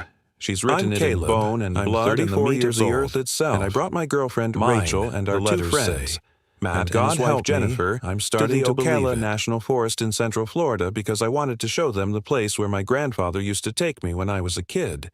The forest sprawls across nearly 400,000 acres of sandpine scrub, swamps, and springs that run so clear you can see 30 feet down into limestone caverns. We rented a Class C RV, nothing fancy, just enough room for the 4 of us to sleep without being on top of each other. Rachel had been talking about getting away from Tampa for months, complaining about her job at the hospital, the endless shifts, the way the fluorescent lights made her feel like she was trapped in a humming box. Matt worked construction with me, and Jennifer taught elementary school. They'd been married for 6 years and were the kind of couple that finished each other's sentences, which I found both endearing and slightly annoying. We arrived on a Thursday afternoon in late October when the heat had finally broken and the humidity wasn't quite so oppressive. The campground we'd reserved was called Juniper Springs, tucked away on the eastern side of the forest where the Alexander Springs Creek wound through cypress stands and palmettos. The ranger at the check-in station was a woman in her 60s with sun-damaged skin and eyes that didn't quite meet mine when she handed over the campsite permit. She told us to watch out for bears and to keep our food locked up, standard warnings, but then she added something that made the hairs on my arms stand up. "Y'all staying the whole weekend?" she asked. "Through Sunday," I said. She nodded slowly, her mouth pulling into a tight line. "Well, you just make sure you keep that RV locked at night, and if you hear anything scratching around, don't go looking. You understand?" Rachel laughed nervously beside me. "What kind of scratching?" The ranger didn't answer directly. She just looked past us toward the tree line where the afternoon sun was starting to slant through the pines, casting long shadows that seemed to reach across the gravel parking lot like fingers. "Just keep it locked," she repeated. Our campsite was at the end of a narrow dirt road that split off from the main loop, isolated enough that we couldn't see any other campers through the trees. The RV fit perfectly in the clearing, and Matt backed it in with the kind of precision that came from years of driving heavy equipment. We spent the first hour setting up, leveling the RV, connecting the water and electric hookups, arranging our camp chairs in a circle around the fire pit. Jennifer brought out a cooler full of beer and hard seltzers, and Rachel started prepping vegetables for dinner while Matt and I gathered firewood from the surrounding area. The forest felt different than I remembered. As a kid, it had seemed magical, full of hidden springs and secret trails that my grandfather would lead me down while telling stories about the Seminole Indians who'd once hidden in these swamps from the U.S. Army. Now, at 34, with the weight of adult responsibilities pressing down on my shoulders, the forest felt watchful. The palmettos rustled even when there was no wind. The cypress trees stood in clusters that looked almost deliberate, like they'd been arranged by something that understood geometry. And the birds, there were hardly any birds, which struck me as odd for this time of year. "You're being weird," Rachel said when she caught me staring into the tree line while I was supposed to be chopping vegetables. She had her dark hair pulled back in a ponytail, and her scrubs were traded for cut-off shorts and a tank top that showed off the tattoo of a lotus flower on her shoulder blade. "What's wrong?" "Nothing," I said. "Just remembering stuff. Good stuff or bad stuff. I thought about my grandfather, about the way he died when I was 16, a sudden stroke that took him while he was sitting in his favorite chair watching the evening news. I thought about the last time we'd been in this forest together, how he'd pointed to a particular stand of cypress and told me that some trees grew over graves, that the roots fed on memory and loss. At the time, I'd thought he was just being poetic. Now, I wasn't so sure. "Good stuff," I lied. "That first night went fine. We grilled chicken and corn, drank too much, played cards by lantern light while moths battered themselves against the glass. Matt told a joke about a priest and a rabbi that I'd heard a dozen times before, but Jennifer laughed anyway, that full-throated laugh that made everyone else smile. Rachel leaned against me, her head on my shoulder, and for a while I forgot about the ranger's warning and the strange absence of birdsong, and the feeling that something was watching us from the darkness beyond our circle of firelight. We went to bed around midnight. Matt and Jennifer took the bed above the cab, and Rachel and I got the fold-out couch in the back. The RV's walls were thin enough that we could hear them murmuring to each other, then the rhythmic creaking that made Rachel giggle into my chest. I held her close and listened to the forest outside, the chorus of tree frogs, the distant hoot of an owl, the rustle of something moving through the underbrush. I fell asleep thinking about my grandfather's hands, how they'd been scarred and calloused from a lifetime of work, but gentle when he'd shown me how to tie fishing knots or identify animal tracks in the mud. I woke to the sound of scratching.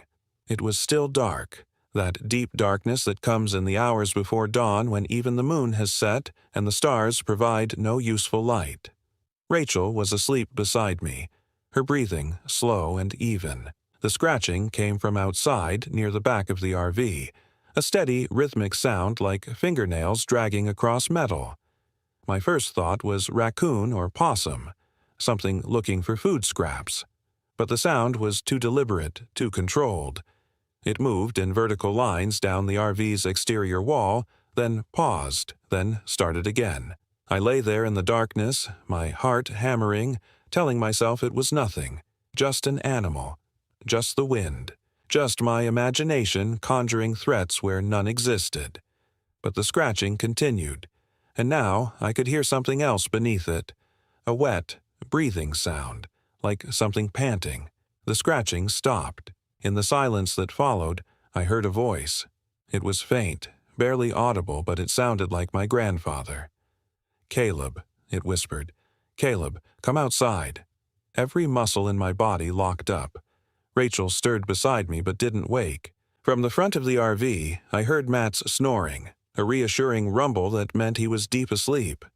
The voice came again, clearer this time. "I need to show you something, boy. Come outside." I absolutely knew, that my grandfather was dead. I'd watched them lower his casket into the ground at the cemetery in Ocala. I'd felt the terrible finality of dirt hitting wood. But the voice sounded exactly like him. That gravelly tone with the slight southern drawl that came from spending his whole life in Florida.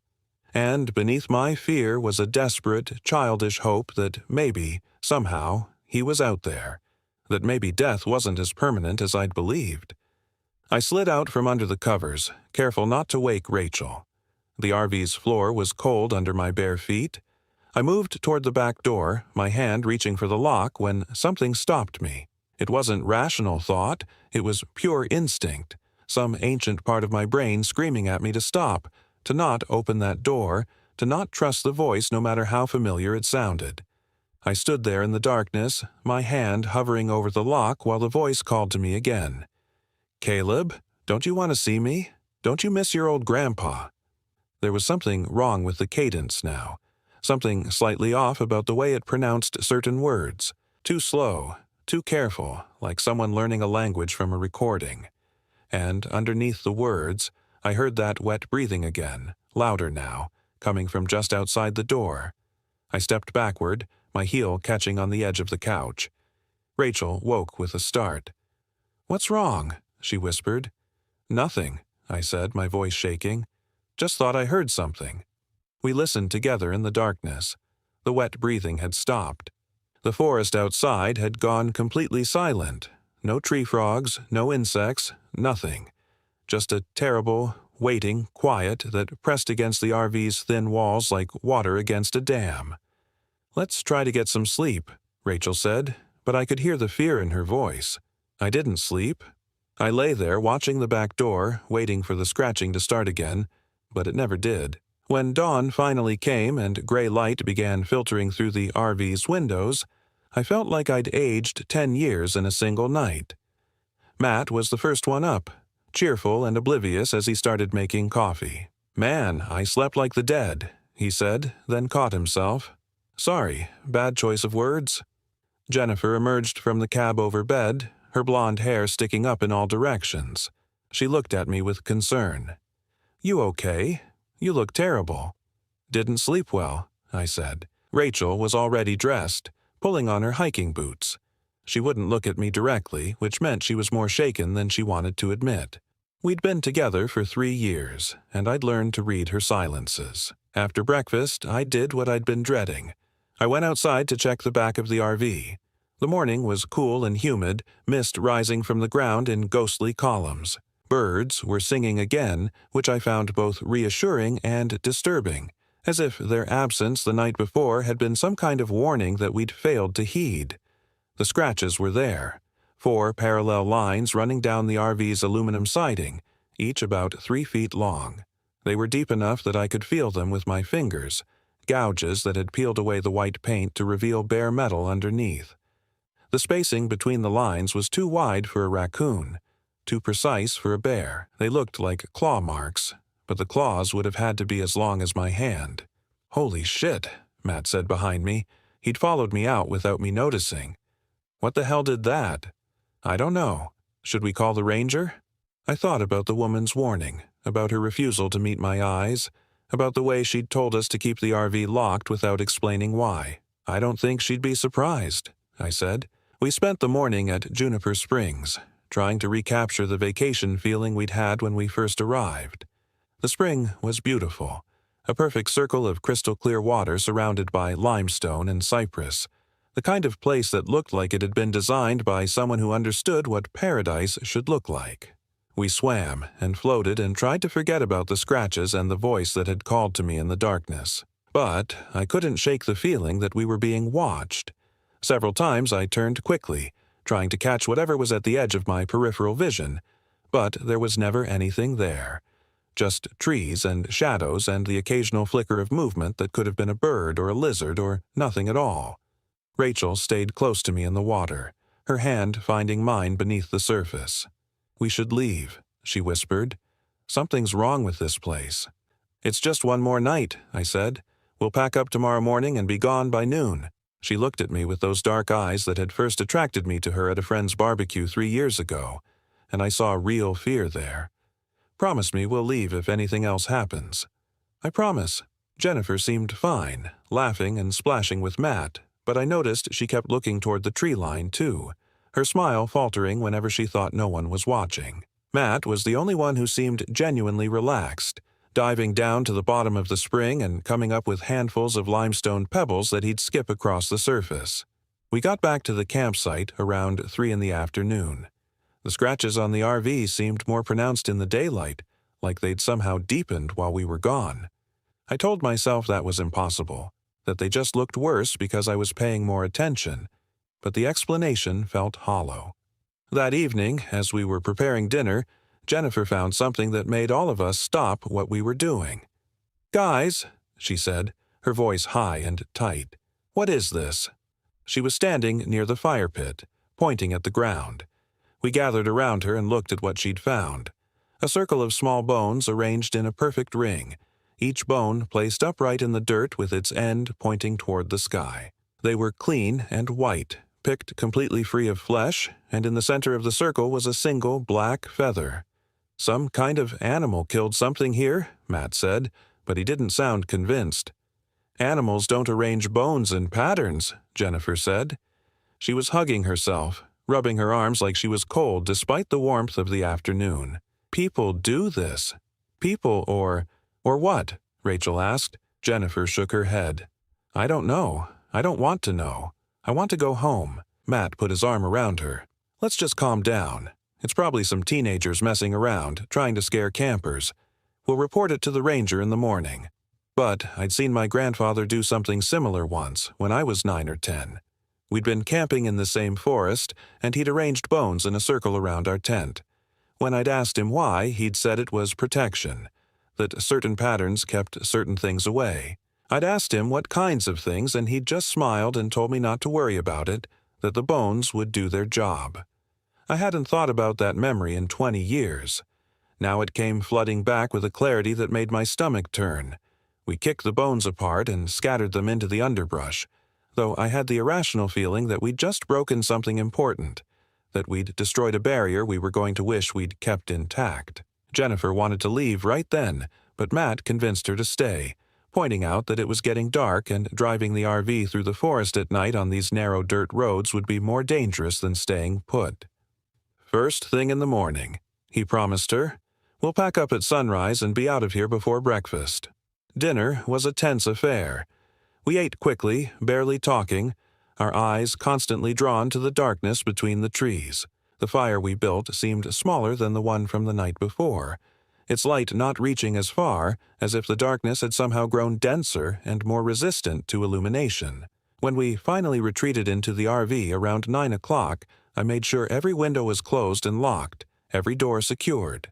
"You're scaring me," Rachel said as I checked the back door for the 3rd time. "Good," I said. "We should be scared. Something's not right here."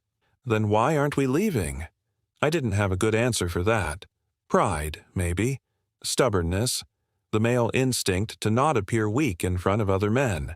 All stupid reasons that seemed even stupider when I thought about the scratches on the RV and the voice that had called my name in the darkness. We tried to play cards again, but none of us could concentrate. Matt kept checking his phone even though there was no signal out here. Jennifer had her arms wrapped around her knees, making herself as small as possible in the breakfast nook. Rachel sat next to me, her leg pressed against mine, taking comfort in the contact. "What did your grandfather used to tell you about this place?" Rachel asked suddenly. Everyone looked at me. "Stories," I said. "Just old stories."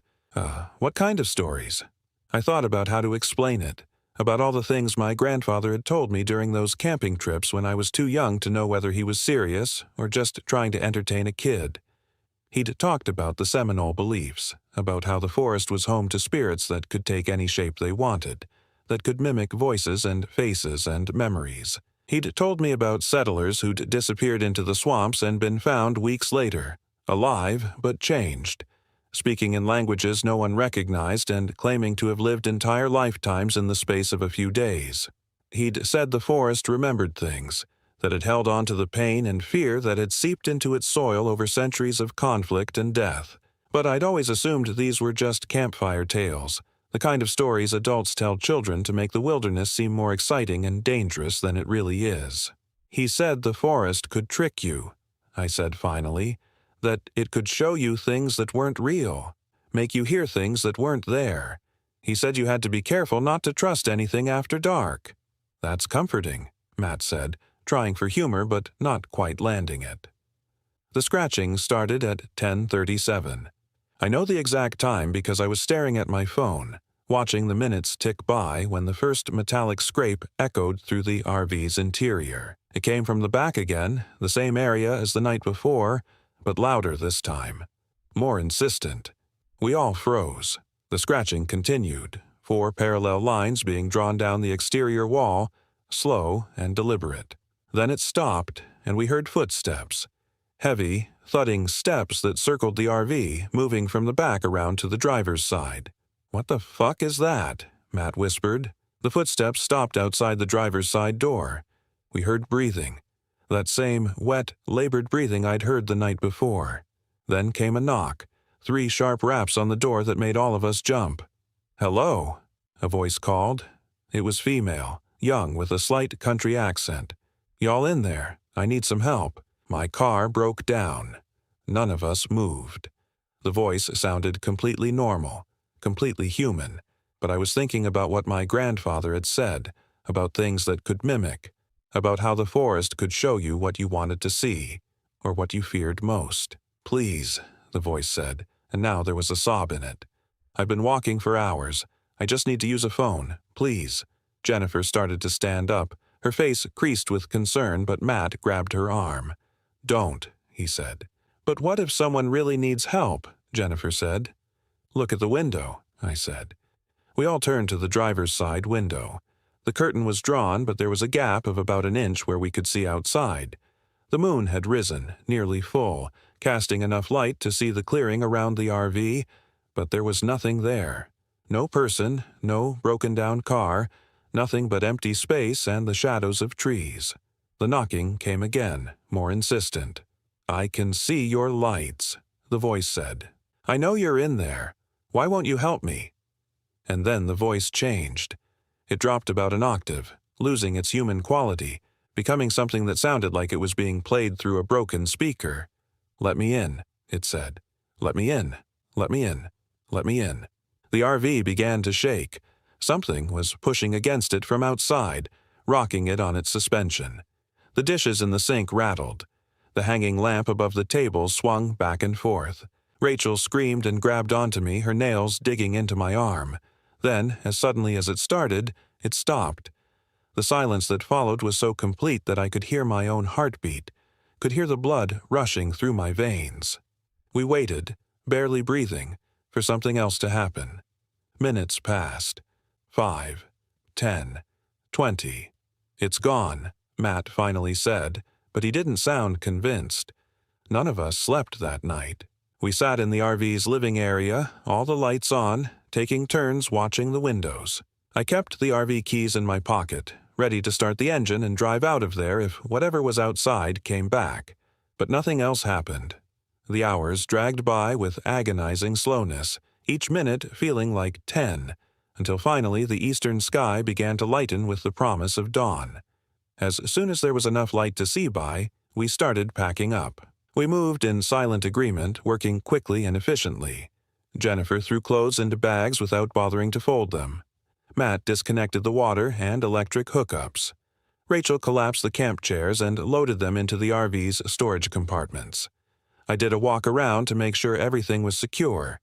That's when I found the tent. It was set up about 50 yards into the tree line, just barely visible through the palmetto scrub. A small dome tent, the kind you could buy at any camping store, in a faded green color that helped it blend into the surroundings. The front flap was partially open, moving slightly in the morning breeze. "Guys," I called out, "come look at this." They joined me at the edge of the clearing, all of us staring at the tent. "Was that there yesterday?" Rachel asked. "I don't think so," I said. "I would have noticed it." "Maybe it's that girl," Jennifer said, "the one who needed help. Maybe she gave up and pitched a tent." But the tent looked old, weathered by more than just a single night outdoors. The fabric was stained and torn in places, and there was something about the way it sat there in the shadows. Something wrong that I couldn't quite articulate. "We should check on her," Jennifer said. "Make sure she's okay." "No," I said immediately. "We're leaving, now." "But what if—" "Jennifer, listen to me." I turned to face her, trying to make her understand. That tent has been there for a long time. Weeks, maybe months. And whatever was outside last night, whatever was scratching at the RV and knocking on the door, it wasn't a person. You know that. We all know that. She looked at the tent again, her face pale in the dawn light. Then what was it? I didn't answer because I didn't have an answer that would make any sense, that wouldn't sound insane. Instead, I walked back to the RV and climbed into the driver's seat. The others followed, and within 5 minutes we were rolling down the dirt road toward the main campground entrance. We'd made it maybe half a mile when the road ended. I'm not talking about reaching a dead end or a fork in the road. The road we were on, the same road we'd driven down 2 days earlier, simply stopped. One moment we were driving on packed dirt with tire ruts and clear signs of regular use, and the next moment we were facing dense forest, trees growing so close together that there was no way to drive between them, their roots creating an impassable tangle across ground that should have been a road. I stopped the RV and stared. Behind me, I heard Matt say, "What the fuck?" "This is wrong," Rachel said. "The road was here. We drove down this road." I put the RV in reverse and backed up, thinking maybe I'd gotten turned around. Maybe we'd somehow taken a wrong turn. But after backing up for 100 yards, I stopped and tried going forward again. Same result. The road disappeared into impossible forest. "Try another direction," Matt said. We spent the next hour driving around the campground, trying every road and trail we could find. They all ended the same way. Sudden, impossible barriers of trees that looked like they'd been growing there for centuries. It was like the forest had closed around us, sealing us in. By the time we returned to our original campsite, we were all close to panic. Jennifer was crying quietly in the breakfast nook. Matt kept muttering about how this wasn't possible, how roads don't just disappear. Rachel had her phone out trying to get a signal, but there was nothing. Not even the emergency calling option that usually worked anywhere. "We need to stay calm," I said, though I felt anything but calm. "We'll hike out if we have to. The main highway can't be more than a few miles from here." "What about the RV?" Matt asked. "Fuck the RV. We'll come back for it later with help." We packed light bags with water, food, and basic supplies. I found a compass in one of the storage compartments and a detailed map of the national forest that my grandfather had given me years ago. According to the map, the nearest highway was about 3 miles due east. We could make that in an hour, even hiking through rough terrain. We set out at 9 in the morning, the 4 of us walking single file with Matt in the lead and me bringing up the rear. The forest was eerily quiet. No birds, no insects, just the sound of our footsteps on the sandy soil and the rustle of palmetto fronds brushing against our legs. After what felt like an hour of walking, but could have been less, time seemed to move strangely under the forest canopy. We came to a clearing. In the center of the clearing was a tent, It was the same tent we'd seen near our campsite. Same faded green color, same torn fabric, same partially open front flap. I checked the compass. We'd been walking east the entire time, never turning or deviating from our course. There was no way we should have circled back to our campsite. "I don't understand," Jennifer said. She was shaking, her hands clasped together so tightly her knuckles were white. How is this?" "We need to try again," Matt said. "Different direction. We'll go north this time." But I was looking at the tent, really looking at it for the first time. The front flap was open just wide enough that I could see inside, and what I saw made my blood turn to ice. There were sleeping bags in there, 4 of them, and they were occupied. I could see the shapes of bodies lying still inside the sleeping bags, could see the rise and fall of breathing, could see, and this is what made me want to run screaming into the forest, the faces. They were our faces. Matt, Jennifer, Rachel, and me, all sleeping peacefully in a tent that should have been abandoned. "Do you see that?" I whispered. Rachel grabbed my arm. "Tell me you see that too. Tell me I'm not losing my mind." Matt took a step toward the tent and I grabbed him. "Don't," I said. "Don't go near it." "But that's us," he said. "That's fucking us in there. It's not us. It's something pretending to be us." As if responding to our voices, the shapes in the sleeping bags began to move. They sat up slowly, mechanically, and turned to face us. Their faces were perfect copies, exact replicas down to the scar on Matt's chin and the mole on Jennifer's cheek and the way Rachel's hair fell across her forehead. But their eyes were wrong. Empty. Like looking into wells with no bottom. The thing with my face smiled. Its mouth opened too wide, wider than any human mouth should open, revealing rows of teeth that looked sharp and wrong. "Come inside," it said in my voice. "Come lie down. It's so comfortable here." We ran. I don't remember making the decision to run. It just happened. All 4 of us turning and crashing back into the forest the way we'd come. Branches whipped at our faces. Roots tried to trip us. Behind us, I could hear footsteps keeping pace. Could hear something crashing through the underbrush, but I didn't dare look back. We burst into our campsite and scrambled into the RV, slamming and locking the door behind us. I ran to the driver's seat and started the engine, but I had nowhere to go. All the roads ended in impossible forest, so we just sat there, the engine idling, while we tried to catch our breath and process what we'd seen. "What the fuck was that?" Matt kept saying. "What the fuck, what the fuck, what the fuck?" Jennifer had curled up on the couch, her whole body shaking. Rachel held her, murmuring reassurances that neither of them believed. I kept my hands on the steering wheel, gripping it so tightly that my knuckles turned white, trying to think of a way out of this nightmare. "Your grandfather knew," Rachel said suddenly. "He knew about this place. That's why he told you those stories. That's why he brought you here. To teach you how to survive it." "He never told me how to survive it," I said. "He just told me to be careful." "What else did he tell you?" "There must be something. Some trick, some way to break free." I tried to remember, rifling through decades-old memories of camping trips and late-night conversations. My grandfather had told me so many things, had filled my head with folklore and superstition that I dismissed as an adult. But one thing kept coming back to me. Something he'd said on our last trip together, just a few months before he died.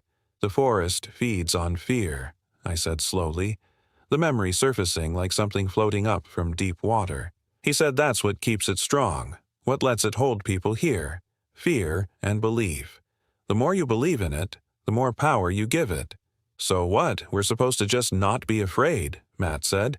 "Kind of hard to do when there are fucking copies of us sleeping in a tent." "Not just not be afraid," I said. "We have to not believe in it. We have to treat it like it's not real." "But it is real," Jennifer said. "We saw it. We all saw it." Did we? I turned to face them. Or did we see what the forest wanted us to see? Think about it. The roads that disappear, the tent that follows us, the things with our faces. None of it makes physical sense. None of it can actually exist. So maybe it doesn't exist. Maybe it only has as much power as we give it. They stared at me like I'd lost my mind, and maybe I had. but it was the only explanation that made any sense, the only way to reconcile what we'd experienced with what I knew to be possible. "So we just drive out?" Rachel asked. "We pick a road and drive and pretend that it doesn't end?" "Yes. That's insane. You have a better idea?" She didn't. None of them did. So I put the RV in gear, picked a direction at random, and started driving. The road ahead looked clear for about 30 yards, then the trees closed in, forming an impenetrable wall. I kept driving. "Caleb," Matt said nervously. "Caleb, you need to stop." "No, we're going to hit the trees." "We're not. There are no trees. It's just a road. 20 yards. 15. The trees loomed in front of us, massive pines and oaks with trunks as thick as the RV was wide. Jennifer screamed. Rachel grabbed my arm, trying to pull me back to make me stop. 10 yards. 5. I could see the bark on the trees, could see individual leaves, could see the shadows between the trunks where the forest floor was dark and waiting. I closed my eyes and kept driving. There was no impact, no crash. When I opened my eyes again, we were on a paved road, a proper highway with yellow lines painted down the center and a green distance sign that said, Ocala, 15 miles. For a long moment, nobody spoke. We just sat there in stunned silence, watching the normal world scroll past the windows, gas stations and strip malls and cars full of people who had no idea what we'd just survived. "Did that really happen?" Jennifer finally asked. "I don't know," I said, and I meant it. We drove straight to the ranger station at the forest entrance. The same woman from before was working the desk, and when she saw us, her expression didn't change. She looked like she'd been expecting us. "You folks heading out?" she asked. "What the fuck is in that forest?" Matt demanded. "What the fuck did you send us into?" She sighed and folded her hands on the desk in front of her. "I warned you to keep the RV locked. I warned you not to go looking if you heard things. Did you follow my instructions? You should have told us what was out there," I said. "Would you have believed me?" She looked at me with those eyes that had refused to meet mine 3 days earlier. "Would you have listened if I'd told you the forest tricks people, traps them, makes them see things? Or would you have thought I was crazy and gone anyway?" I didn't have an answer for that. "The forest is old," she continued. "Older than any of us. Older than this country. It's got its own ways, its own rules. Most people come through just fine. They camp and hike and leave and never know anything was wrong. But some people who are sensitive or who have history with the place, the forest takes an interest in them. It shows them things, tests them. And if they're smart enough and strong enough to pass the tests, it lets them go." "What if they're not?" Rachel asked. The ranger looked at her for a long moment. "Then they stay. That tent," I said. "The one we found. Those things inside it. Not your concern anymore," the ranger said. "You made it out. That's all that matters. My advice? Don't come back, and don't talk about what you saw. Nobody will believe you anyway." We left. We drove straight back to Tampa, barely speaking, each of us lost in our own thoughts and trying to process what had happened. Over the following weeks, we tried to convince ourselves that we'd somehow hallucinated the whole thing, that maybe the water at the campsite had been contaminated with something, that there had to be a rational explanation. But the scratches on the RV were real. I had them sanded down and repainted, but I know they were there. And sometimes, late at night when I can't sleep, I remember the thing with my face in that tent, remember how it smiled with too many teeth and told me to come lie down. A month after we got back, Jennifer and Matt separated. He said she'd changed, that she wasn't the same person anymore. She'd wake up screaming in the middle of the night, talking about trees growing through the bedroom walls, about forests that never ended. The last I heard, she was in a psychiatric facility somewhere in Georgia, still insisting that we never actually left Ocala National Forest, that we're still there, sleeping in a tent while something wears our skin in the world outside. Rachel broke up with me 6 weeks later. She said she couldn't stand to look at me anymore, couldn't trust that I was really me and not some copy, some trick of the forest. I understood. I felt the same way about her sometimes, about everyone. How do you know the people around you are real? How do you know you're real? I'm writing this down because I need someone to know what happened, even if they don't believe it. I'm writing it down because 3 nights ago I heard scratching on my apartment window, even though I live on the 4th floor. I'm writing it down because when I looked outside, I saw trees growing in the parking lot. Trees that weren't there before. Trees that are getting closer to my building every night. The ranger was wrong about one thing. The forest doesn't just test you and let you go. It marks you. It claims you. And no matter how far you drive or how much you try to forget, it's always there, waiting for you to close your eyes, waiting for you to stop believing in the reality you think you escaped to. I can hear something scratching at my door now. 4 parallel lines, dragging down the wood. And I know what I'm going to find when I open it. I know whose face it will be wearing, whose voice it will use to ask me to come outside, to come back to the forest where I belong. My grandfather tried to teach me how to survive it, but he never told me the most important thing, that survival isn't escape. It's just a different kind of trap, a longer game the forest plays, letting you think you're free while it slowly pulls you back into its hungry, patient embrace. The scratching has stopped. I can hear breathing on the other side of the door. In a moment, I'll hear the knock, 3 sharp raps. Then a voice I recognize, my grandfather's voice maybe, or Rachel's, or my own. It doesn't matter whose voice it uses. The forest has been calling me back since the day we left, and I'm tired of running, tired of pretending I ever really escaped. I think I'm going to open the door. I think I'm going to answer. I think I've been answering all along. Story 5. I'm Stella, 32 years old, and I thought Lake Jockasee in South Carolina would be the perfect place to clear my head after the divorce. The RV rental seemed like a good idea. Freedom, solitude, nature. I'd heard the lake was pristine, surrounded by dense forest and ancient mountains, fed by waterfalls that locals said were older than memory. What I didn't know was that some places remember things they shouldn't, and some waters hold more than fish. I arrived on a Thursday afternoon in late September when the tourist season had tapered off and the campground was nearly empty. The ranger at the entrance, a weathered man in his 60s with eyes that seemed permanently squinted against some distant brightness, took longer than necessary to process my permit. "Just you?" he asked, not looking up from his clipboard. "Just me," I confirmed. He nodded slowly, still not meeting my eyes. "Water's been strange this year. Cold currents where there shouldn't be any. Fish acting peculiar. You planning to swim? Maybe. Why? Just stay close to shore if you do, and if you see anything unusual, don't investigate. Come straight back and tell us." He finally looked at me then, and something in his expression made my skin prickle. "People get lost out here. Not often, but when they do, they don't always come back the same." I laughed nervously. "You trying to scare off your customers?" "No, ma'am. Just trying to keep you safe." He handed me the permit and a map with a single campsite circled in red ink. "You're in Site 17. It's isolated, which I figure is what you want, but there's other campers within shouting distance if you need help. Cell service is spotty. Radio's in the office if there's an emergency." The drive to Site 17 took me deeper into the forest than I'd expected, the paved road giving way to gravel, then to packed dirt riddled with roots. The RV, a 23-foot Winnebago that had seen better days, lurched and groaned over the uneven terrain. Through the windshield, the trees seemed to press closer with each passing mile, their branches forming a canopy so thick that the afternoon sun barely penetrated. When I finally reached the campsite, I understood why it had been available on such short notice.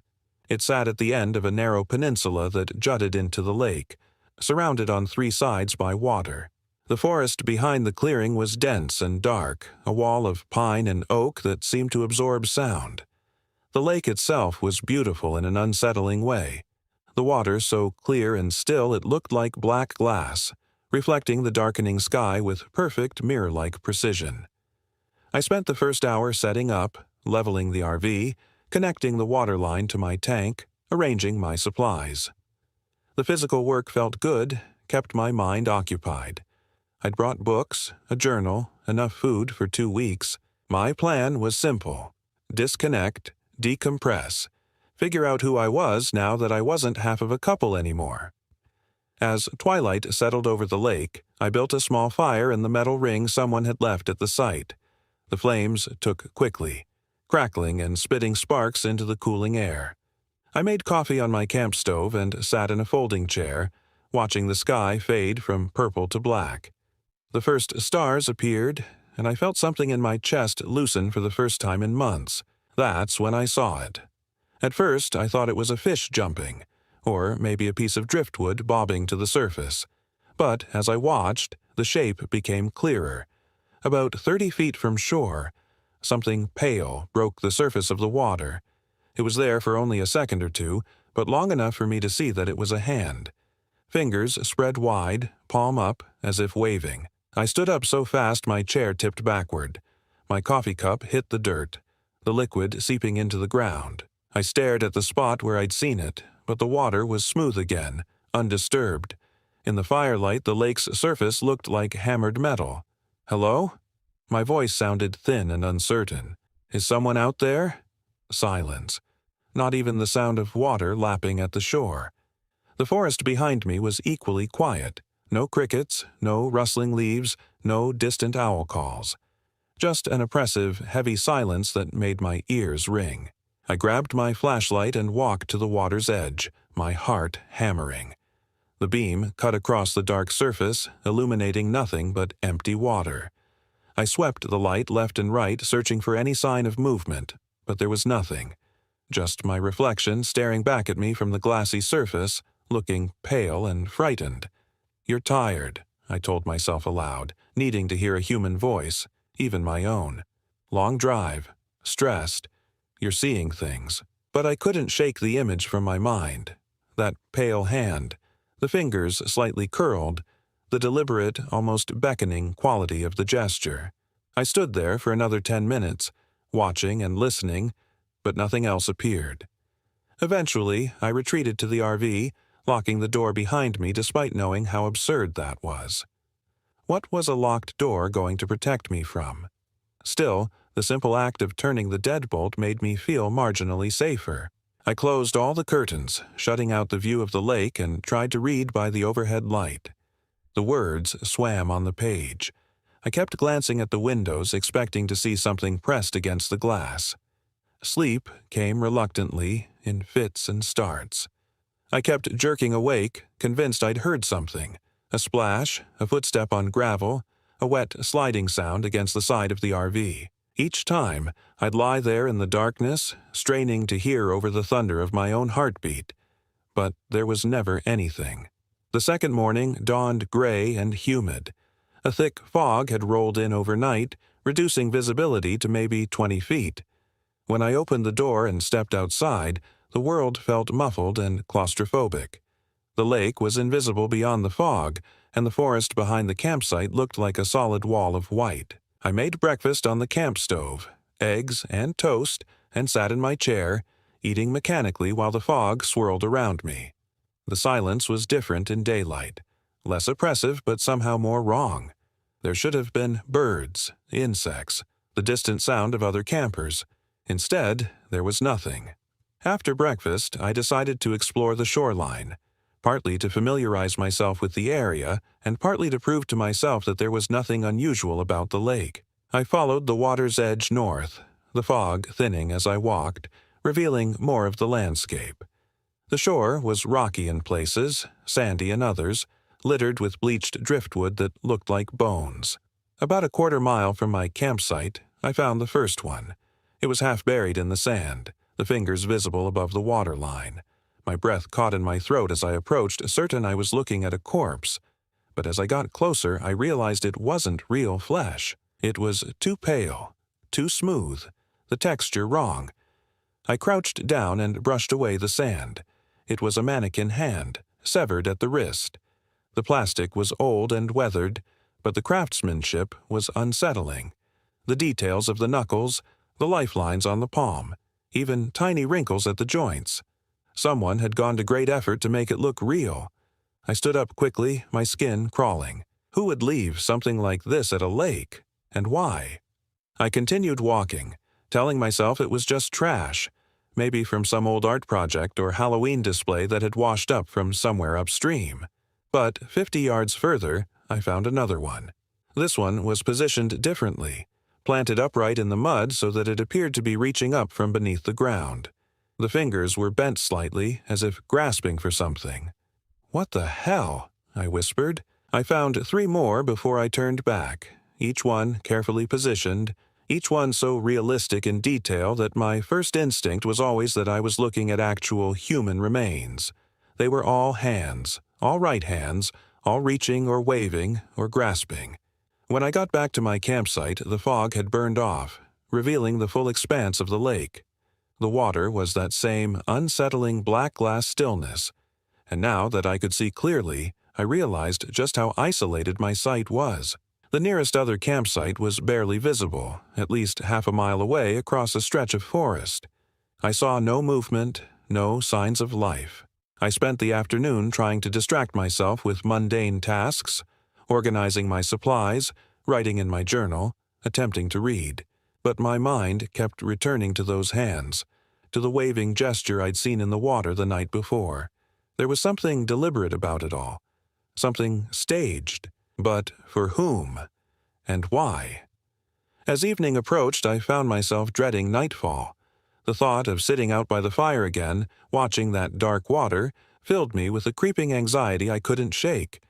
I decided to stay in the RV, to keep the lights on, to convince myself that everything was fine. But at 9:30, I heard the splashing. It started soft, rhythmic, like someone swimming with steady strokes. I froze, my book forgotten in my lap, and listened. The sound was coming from the lake, moving parallel to the shore, back and forth, never getting closer or farther away. I moved to the window and peered through a gap in the curtains. The moon had risen, nearly full, painting the landscape in shades of silver and black. I could see the water clearly, could see the ripples spreading across its surface from something moving through it, but I couldn't see what was making them. The source of the disturbance was hidden beneath the surface, creating a wake without ever breaking through. The splashing continued for almost 20 minutes. I stood at the window the entire time, my breath fogging the glass, unable to look away. There was something hypnotic about it. The steady rhythm, the precise back-and-forth pattern.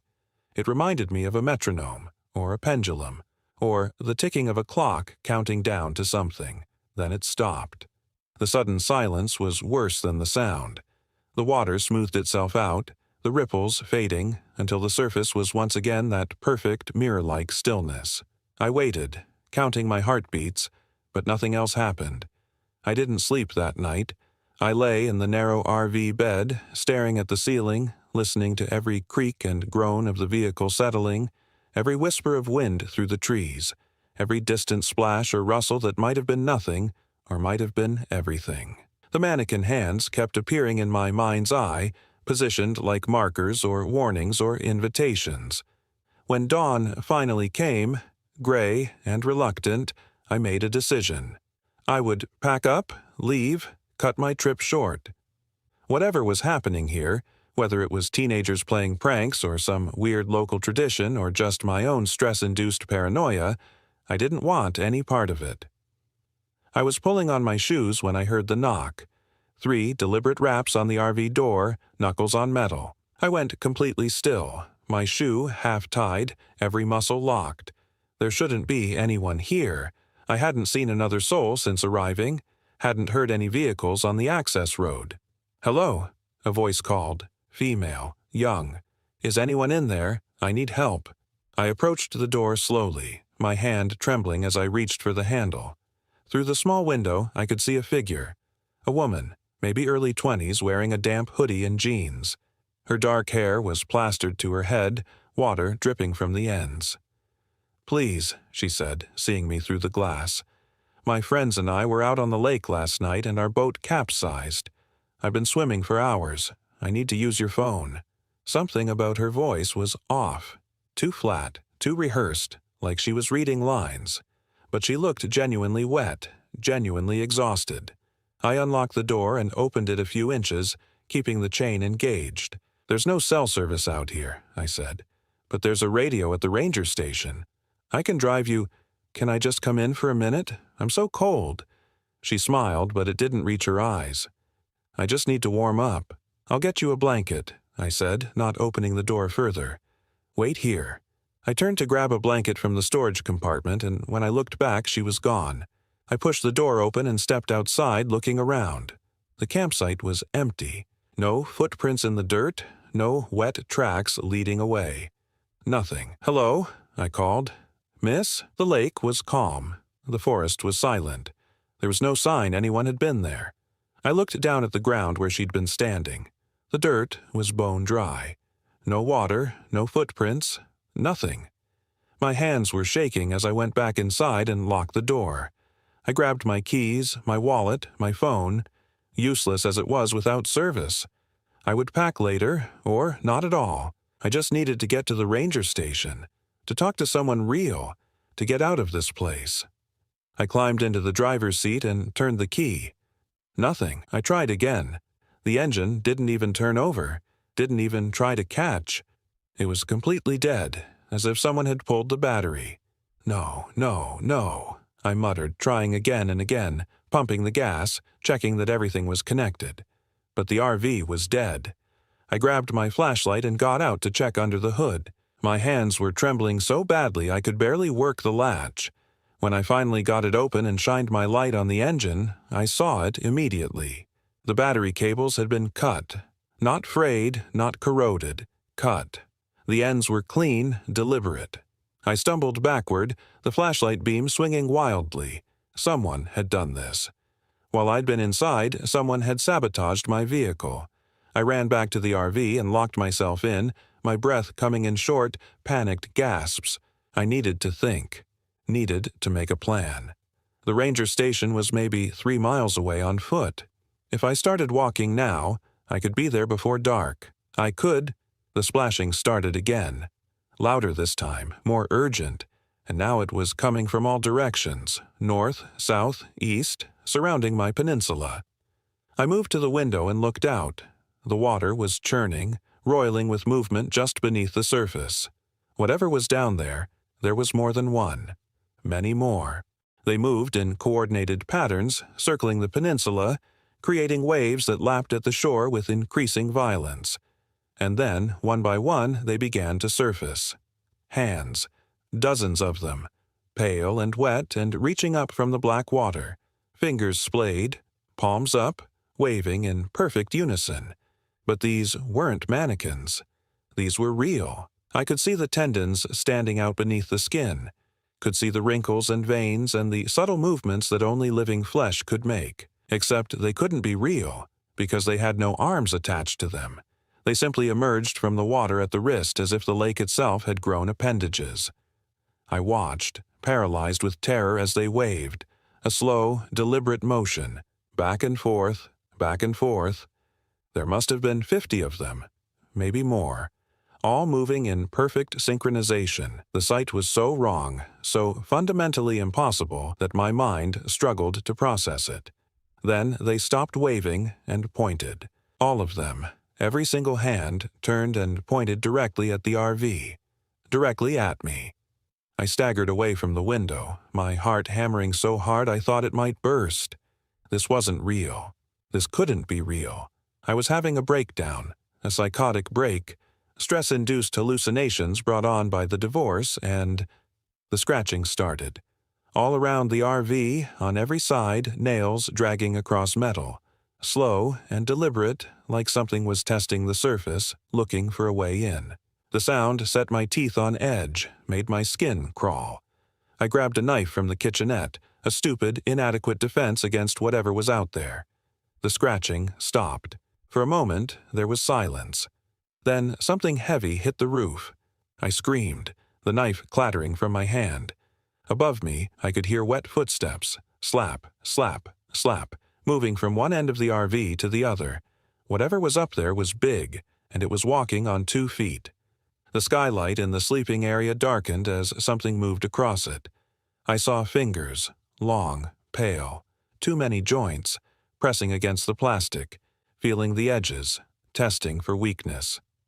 Then a face appeared, pressed against the transparent surface. It was human, mostly. Female features, young, with dark hair, but the proportions were wrong.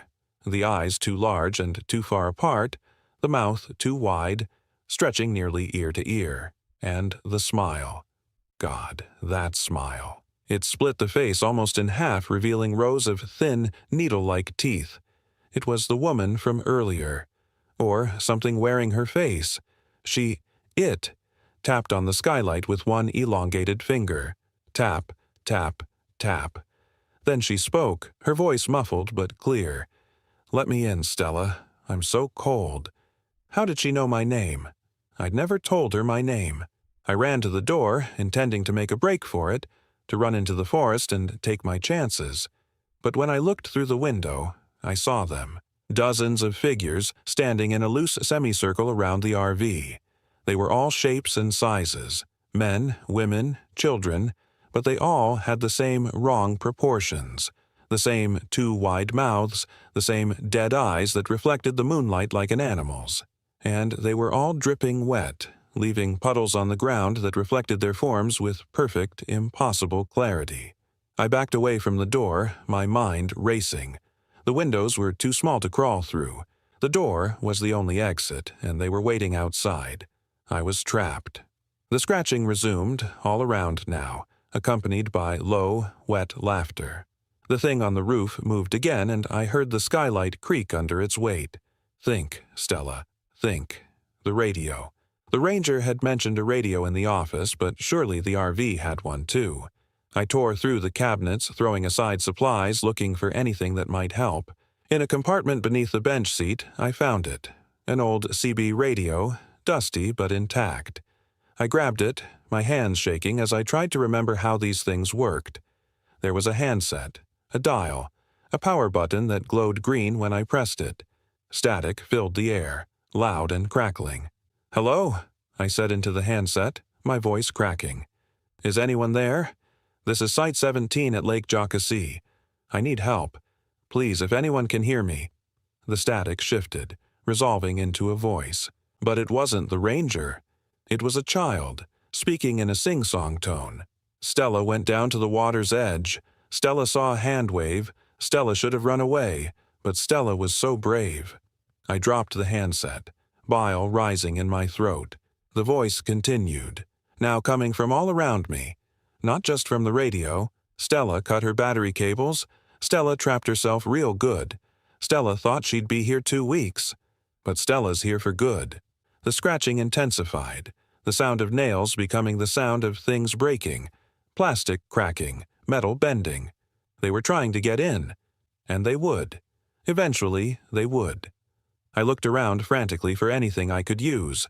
The propane tank. If I could create an explosion, a distraction, maybe. No, that was insane. I'd kill myself. But staying here was death too. A slower, more terrible death. I made my decision. I grabbed everything flammable I could find. Paper towels, clothes, the contents of the first aid kit's alcohol bottle, and piled them near the door. The propane line ran from the external tank through the wall to the stove. I turned the knob, hearing the hiss of gas escaping. The smell filled the air, sharp and dangerous. The skylight cracked.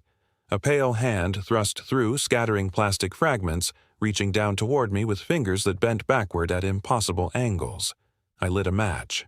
"You want in?" I screamed. "Come get me." I ran to the back of the RV, threw open the rear emergency window, barely large enough for me to squeeze through, but it would have to do, and started climbing. Behind me, I heard the whoosh of flames catching. The creatures outside started shrieking, a sound like metal scraping on stone. I was halfway through when the explosion hit. The blast threw me forward out of the window, tumbling through the air. I hit the ground hard, the wind knocked out of me, my ears ringing. Heat washed over me in waves as the RV became a fireball, orange flames reaching toward the black sky. I couldn't hear the creatures anymore, couldn't hear anything over the roar of the fire and the ringing in my ears, but I could see their silhouettes, dozens of them, backing away from the flames. They didn't like the fire. Good. I stumbled to my feet and ran. Into the forest, away from the lake, away from those things. Branches tore at my face and arms. Roots tried to trip me. Behind me, I could hear them following. Not running, but walking, their wet footsteps squelching in the undergrowth. They weren't hurried. They knew I had nowhere to go. I ran until my lungs burned, until my legs trembled with exhaustion, until I tripped over a fallen log and went sprawling in the dirt. I lay there, gasping, tasting blood and dirt and failure. The forest was dark around me, the moon hidden by the canopy. I'd lost all sense of direction. The ranger station could be anywhere. I could be running deeper into the woods, further from help, and I'd never know. Behind me, I heard singing, that same child's voice from the radio. Stella ran into the forest deep, where the shadows creep and crawl. Stella thought she'd find a way, but the lake claims one and all.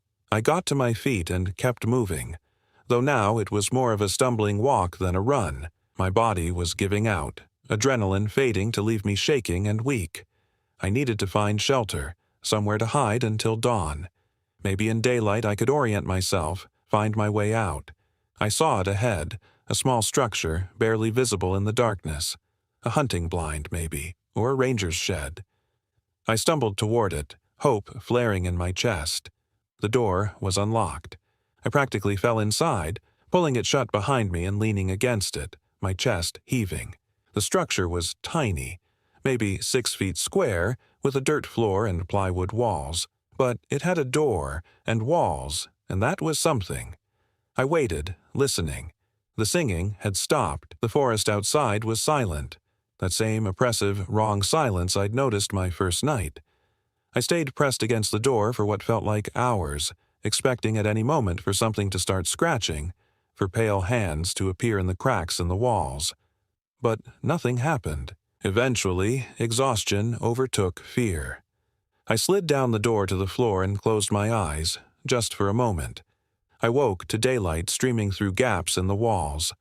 My body ached, my head pounded, and for a moment I couldn't remember where I was. Then it all came rushing back. The hands, the creatures, the fire. I pushed the door open cautiously and looked outside. Morning forest, normal and peaceful. Birds were singing. Somewhere in the distance I heard the sound of running water. I was alive. I oriented myself using the sun and started walking east, toward where the road should be. My phone was gone, lost somewhere in my flight, but I didn't need it. I just needed to keep moving, to find the ranger station, to get help.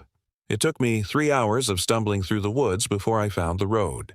Another hour of walking before I saw the ranger station ahead, its brown walls and green roof the most beautiful thing I'd ever seen. The same ranger from before was at the desk. When he saw me, covered in dirt and scratches, my clothes torn, my hair wild, his face went pale. "Jesus Christ," he said, standing up. "What happened to you?" I tried to explain. The words tumbled out in a disjointed rush. The hands in the water, the mannequins on the shore, the creatures surrounding my RV, the fire. I knew how I sounded. Crazy, hysterical. A woman having a breakdown. The ranger listened, his expression growing more grim with each word. When I finished, he was quiet for a long moment. "Wait here," he finally said. He made a call on his radio, speaking in low tones I couldn't quite hear. Then he grabbed keys from a hook on the wall and gestured for me to follow him. We drove to my campsite in his truck, neither of us speaking. I didn't know what I expected to find. Maybe nothing, maybe evidence that I'd imagined it all. But as we rounded the final turn and the lake came into view, my breath caught. The RV was gone. Not burned, not destroyed, gone. The entire campsite looked untouched, as if no one had been there at all. The ground where the RV had been parked showed no tire tracks, no scorch marks. Nothing. The ranger parked, and we got out. He walked around the area, examining the ground, while I stood frozen, unable to process what I was seeing. "This is where you were parked?" he asked. "Yes, right here." The RV exploded. There was fire and smoke and... He held up a hand, silencing me. Then he walked to the water's edge and crouched down. When he stood back up, he was holding something. A mannequin hand. Pale plastic, severed at the wrist. "We find these sometimes," he said quietly. "They wash up from the old sculpture park that used to be on the North Shore. Place shut down in the 80s after." He trailed off, then shook his head. "It doesn't matter. Point is, they're just trash. Plastic. Nothing supernatural about them. But the things I saw, they weren't plastic. They were real. They moved. They—" "Miss," he said, and his tone was gentle but firm, "you've been through something traumatic. The divorce you mentioned, the isolation out here, stress does things to the mind. Makes us see things that aren't there. I think you should see a doctor. Get checked out." "I'm not crazy," I said, but my voice sounded weak even to my own ears. "I didn't say you were. But Lake Jocassee, it has a way of getting into people's heads. The water's deep, the forest is old, and when you're out here alone, sometimes your mind fills in the silence with things that aren't real. You're not the first person this has happened to, and you won't be the last." He drove me back to the station, then to the hospital in the nearest town. They examined me, found minor cuts and bruises consistent with running through the woods, mild dehydration. No signs of assault, no evidence of any explosive device or fire. My blood work was clean, no drugs, no alcohol, nothing that would explain hallucinations. The official story became that I'd had a panic attack while camping alone, abandoned my RV in my confusion, and wandered into the woods. The rental company retrieved their vehicle from Site 17 3 days later. According to their report, it was undamaged, with the battery cables intact and functioning. I told myself they were right, that I'd had some kind of breakdown, that the stress of the divorce combined with the isolation had triggered something in my brain. It was easier to believe that than to believe in— what? Supernatural creatures that lived in a South Carolina lake? That was insane. I went home, went to therapy, got prescribed medication for anxiety. For a while, I almost convinced myself that the rational explanation was the true one. Then, 2 months later, I found it in my jacket pocket, the jacket I'd been wearing that night. I have no explanation for how it got there. I know I'd washed the jacket, emptied the pockets, but there it was, a photograph. It showed me, asleep in the RV bed on what I thought was my first night at the lake. The angle suggested it had been taken from above, through the skylight. I was clearly visible, clearly asleep, completely vulnerable. And in the corner of the photo, barely visible in the darkness, was a pale hand pressed against the glass. On the back of the photograph, written in handwriting I didn't recognize, were words that made my blood run cold. "Stella didn't really leave.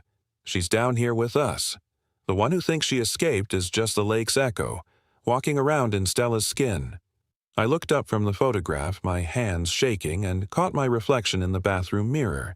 For just a moment, just a fraction of a second, my reflection smiled at me. Not the smile I was making, but a wider smile, stretching almost ear to ear. I don't look in mirrors anymore. I don't go near water, and sometimes, late at night, when I'm almost asleep, I can feel something cold and wet touching the back of my neck, and I hear that child's voice singing, "Stella thinks she got away. Stella thinks she's free. But Stella's at the bottom of the lake, and what came back is me." I want to believe I'm real. I want to believe I'm Stella, but the truth is, I don't know anymore. I have all of Stella's memories, Stella's thoughts, Stella's life, but sometimes I catch myself doing things I don't remember deciding to do, standing at the sink, staring at the running water for hours, waking up with mud on my feet and no memory of going outside, finding wet footprints leading to my bed, from my bed, circling my bed, as if something had been pacing there while I slept. The divorce is finalized now. I live alone. People say I've changed since my incident at the lake. They say I'm colder, more distant, that sometimes I don't blink for minutes at a time. They say that when I smile, it doesn't quite reach my eyes. I found myself booking a trip last week. The confirmation email arrived before I consciously decided to send it. A cabin rental at Lake Jocassee. Site 17 is available, it says, like it's been waiting for me. I'm looking at the confirmation now and I realize my hands are wet, dripping water onto the keyboard. I'm not sure where the water is coming from. I'm not sure it matters. The reflection in my computer screen is smiling, and I don't think it's me.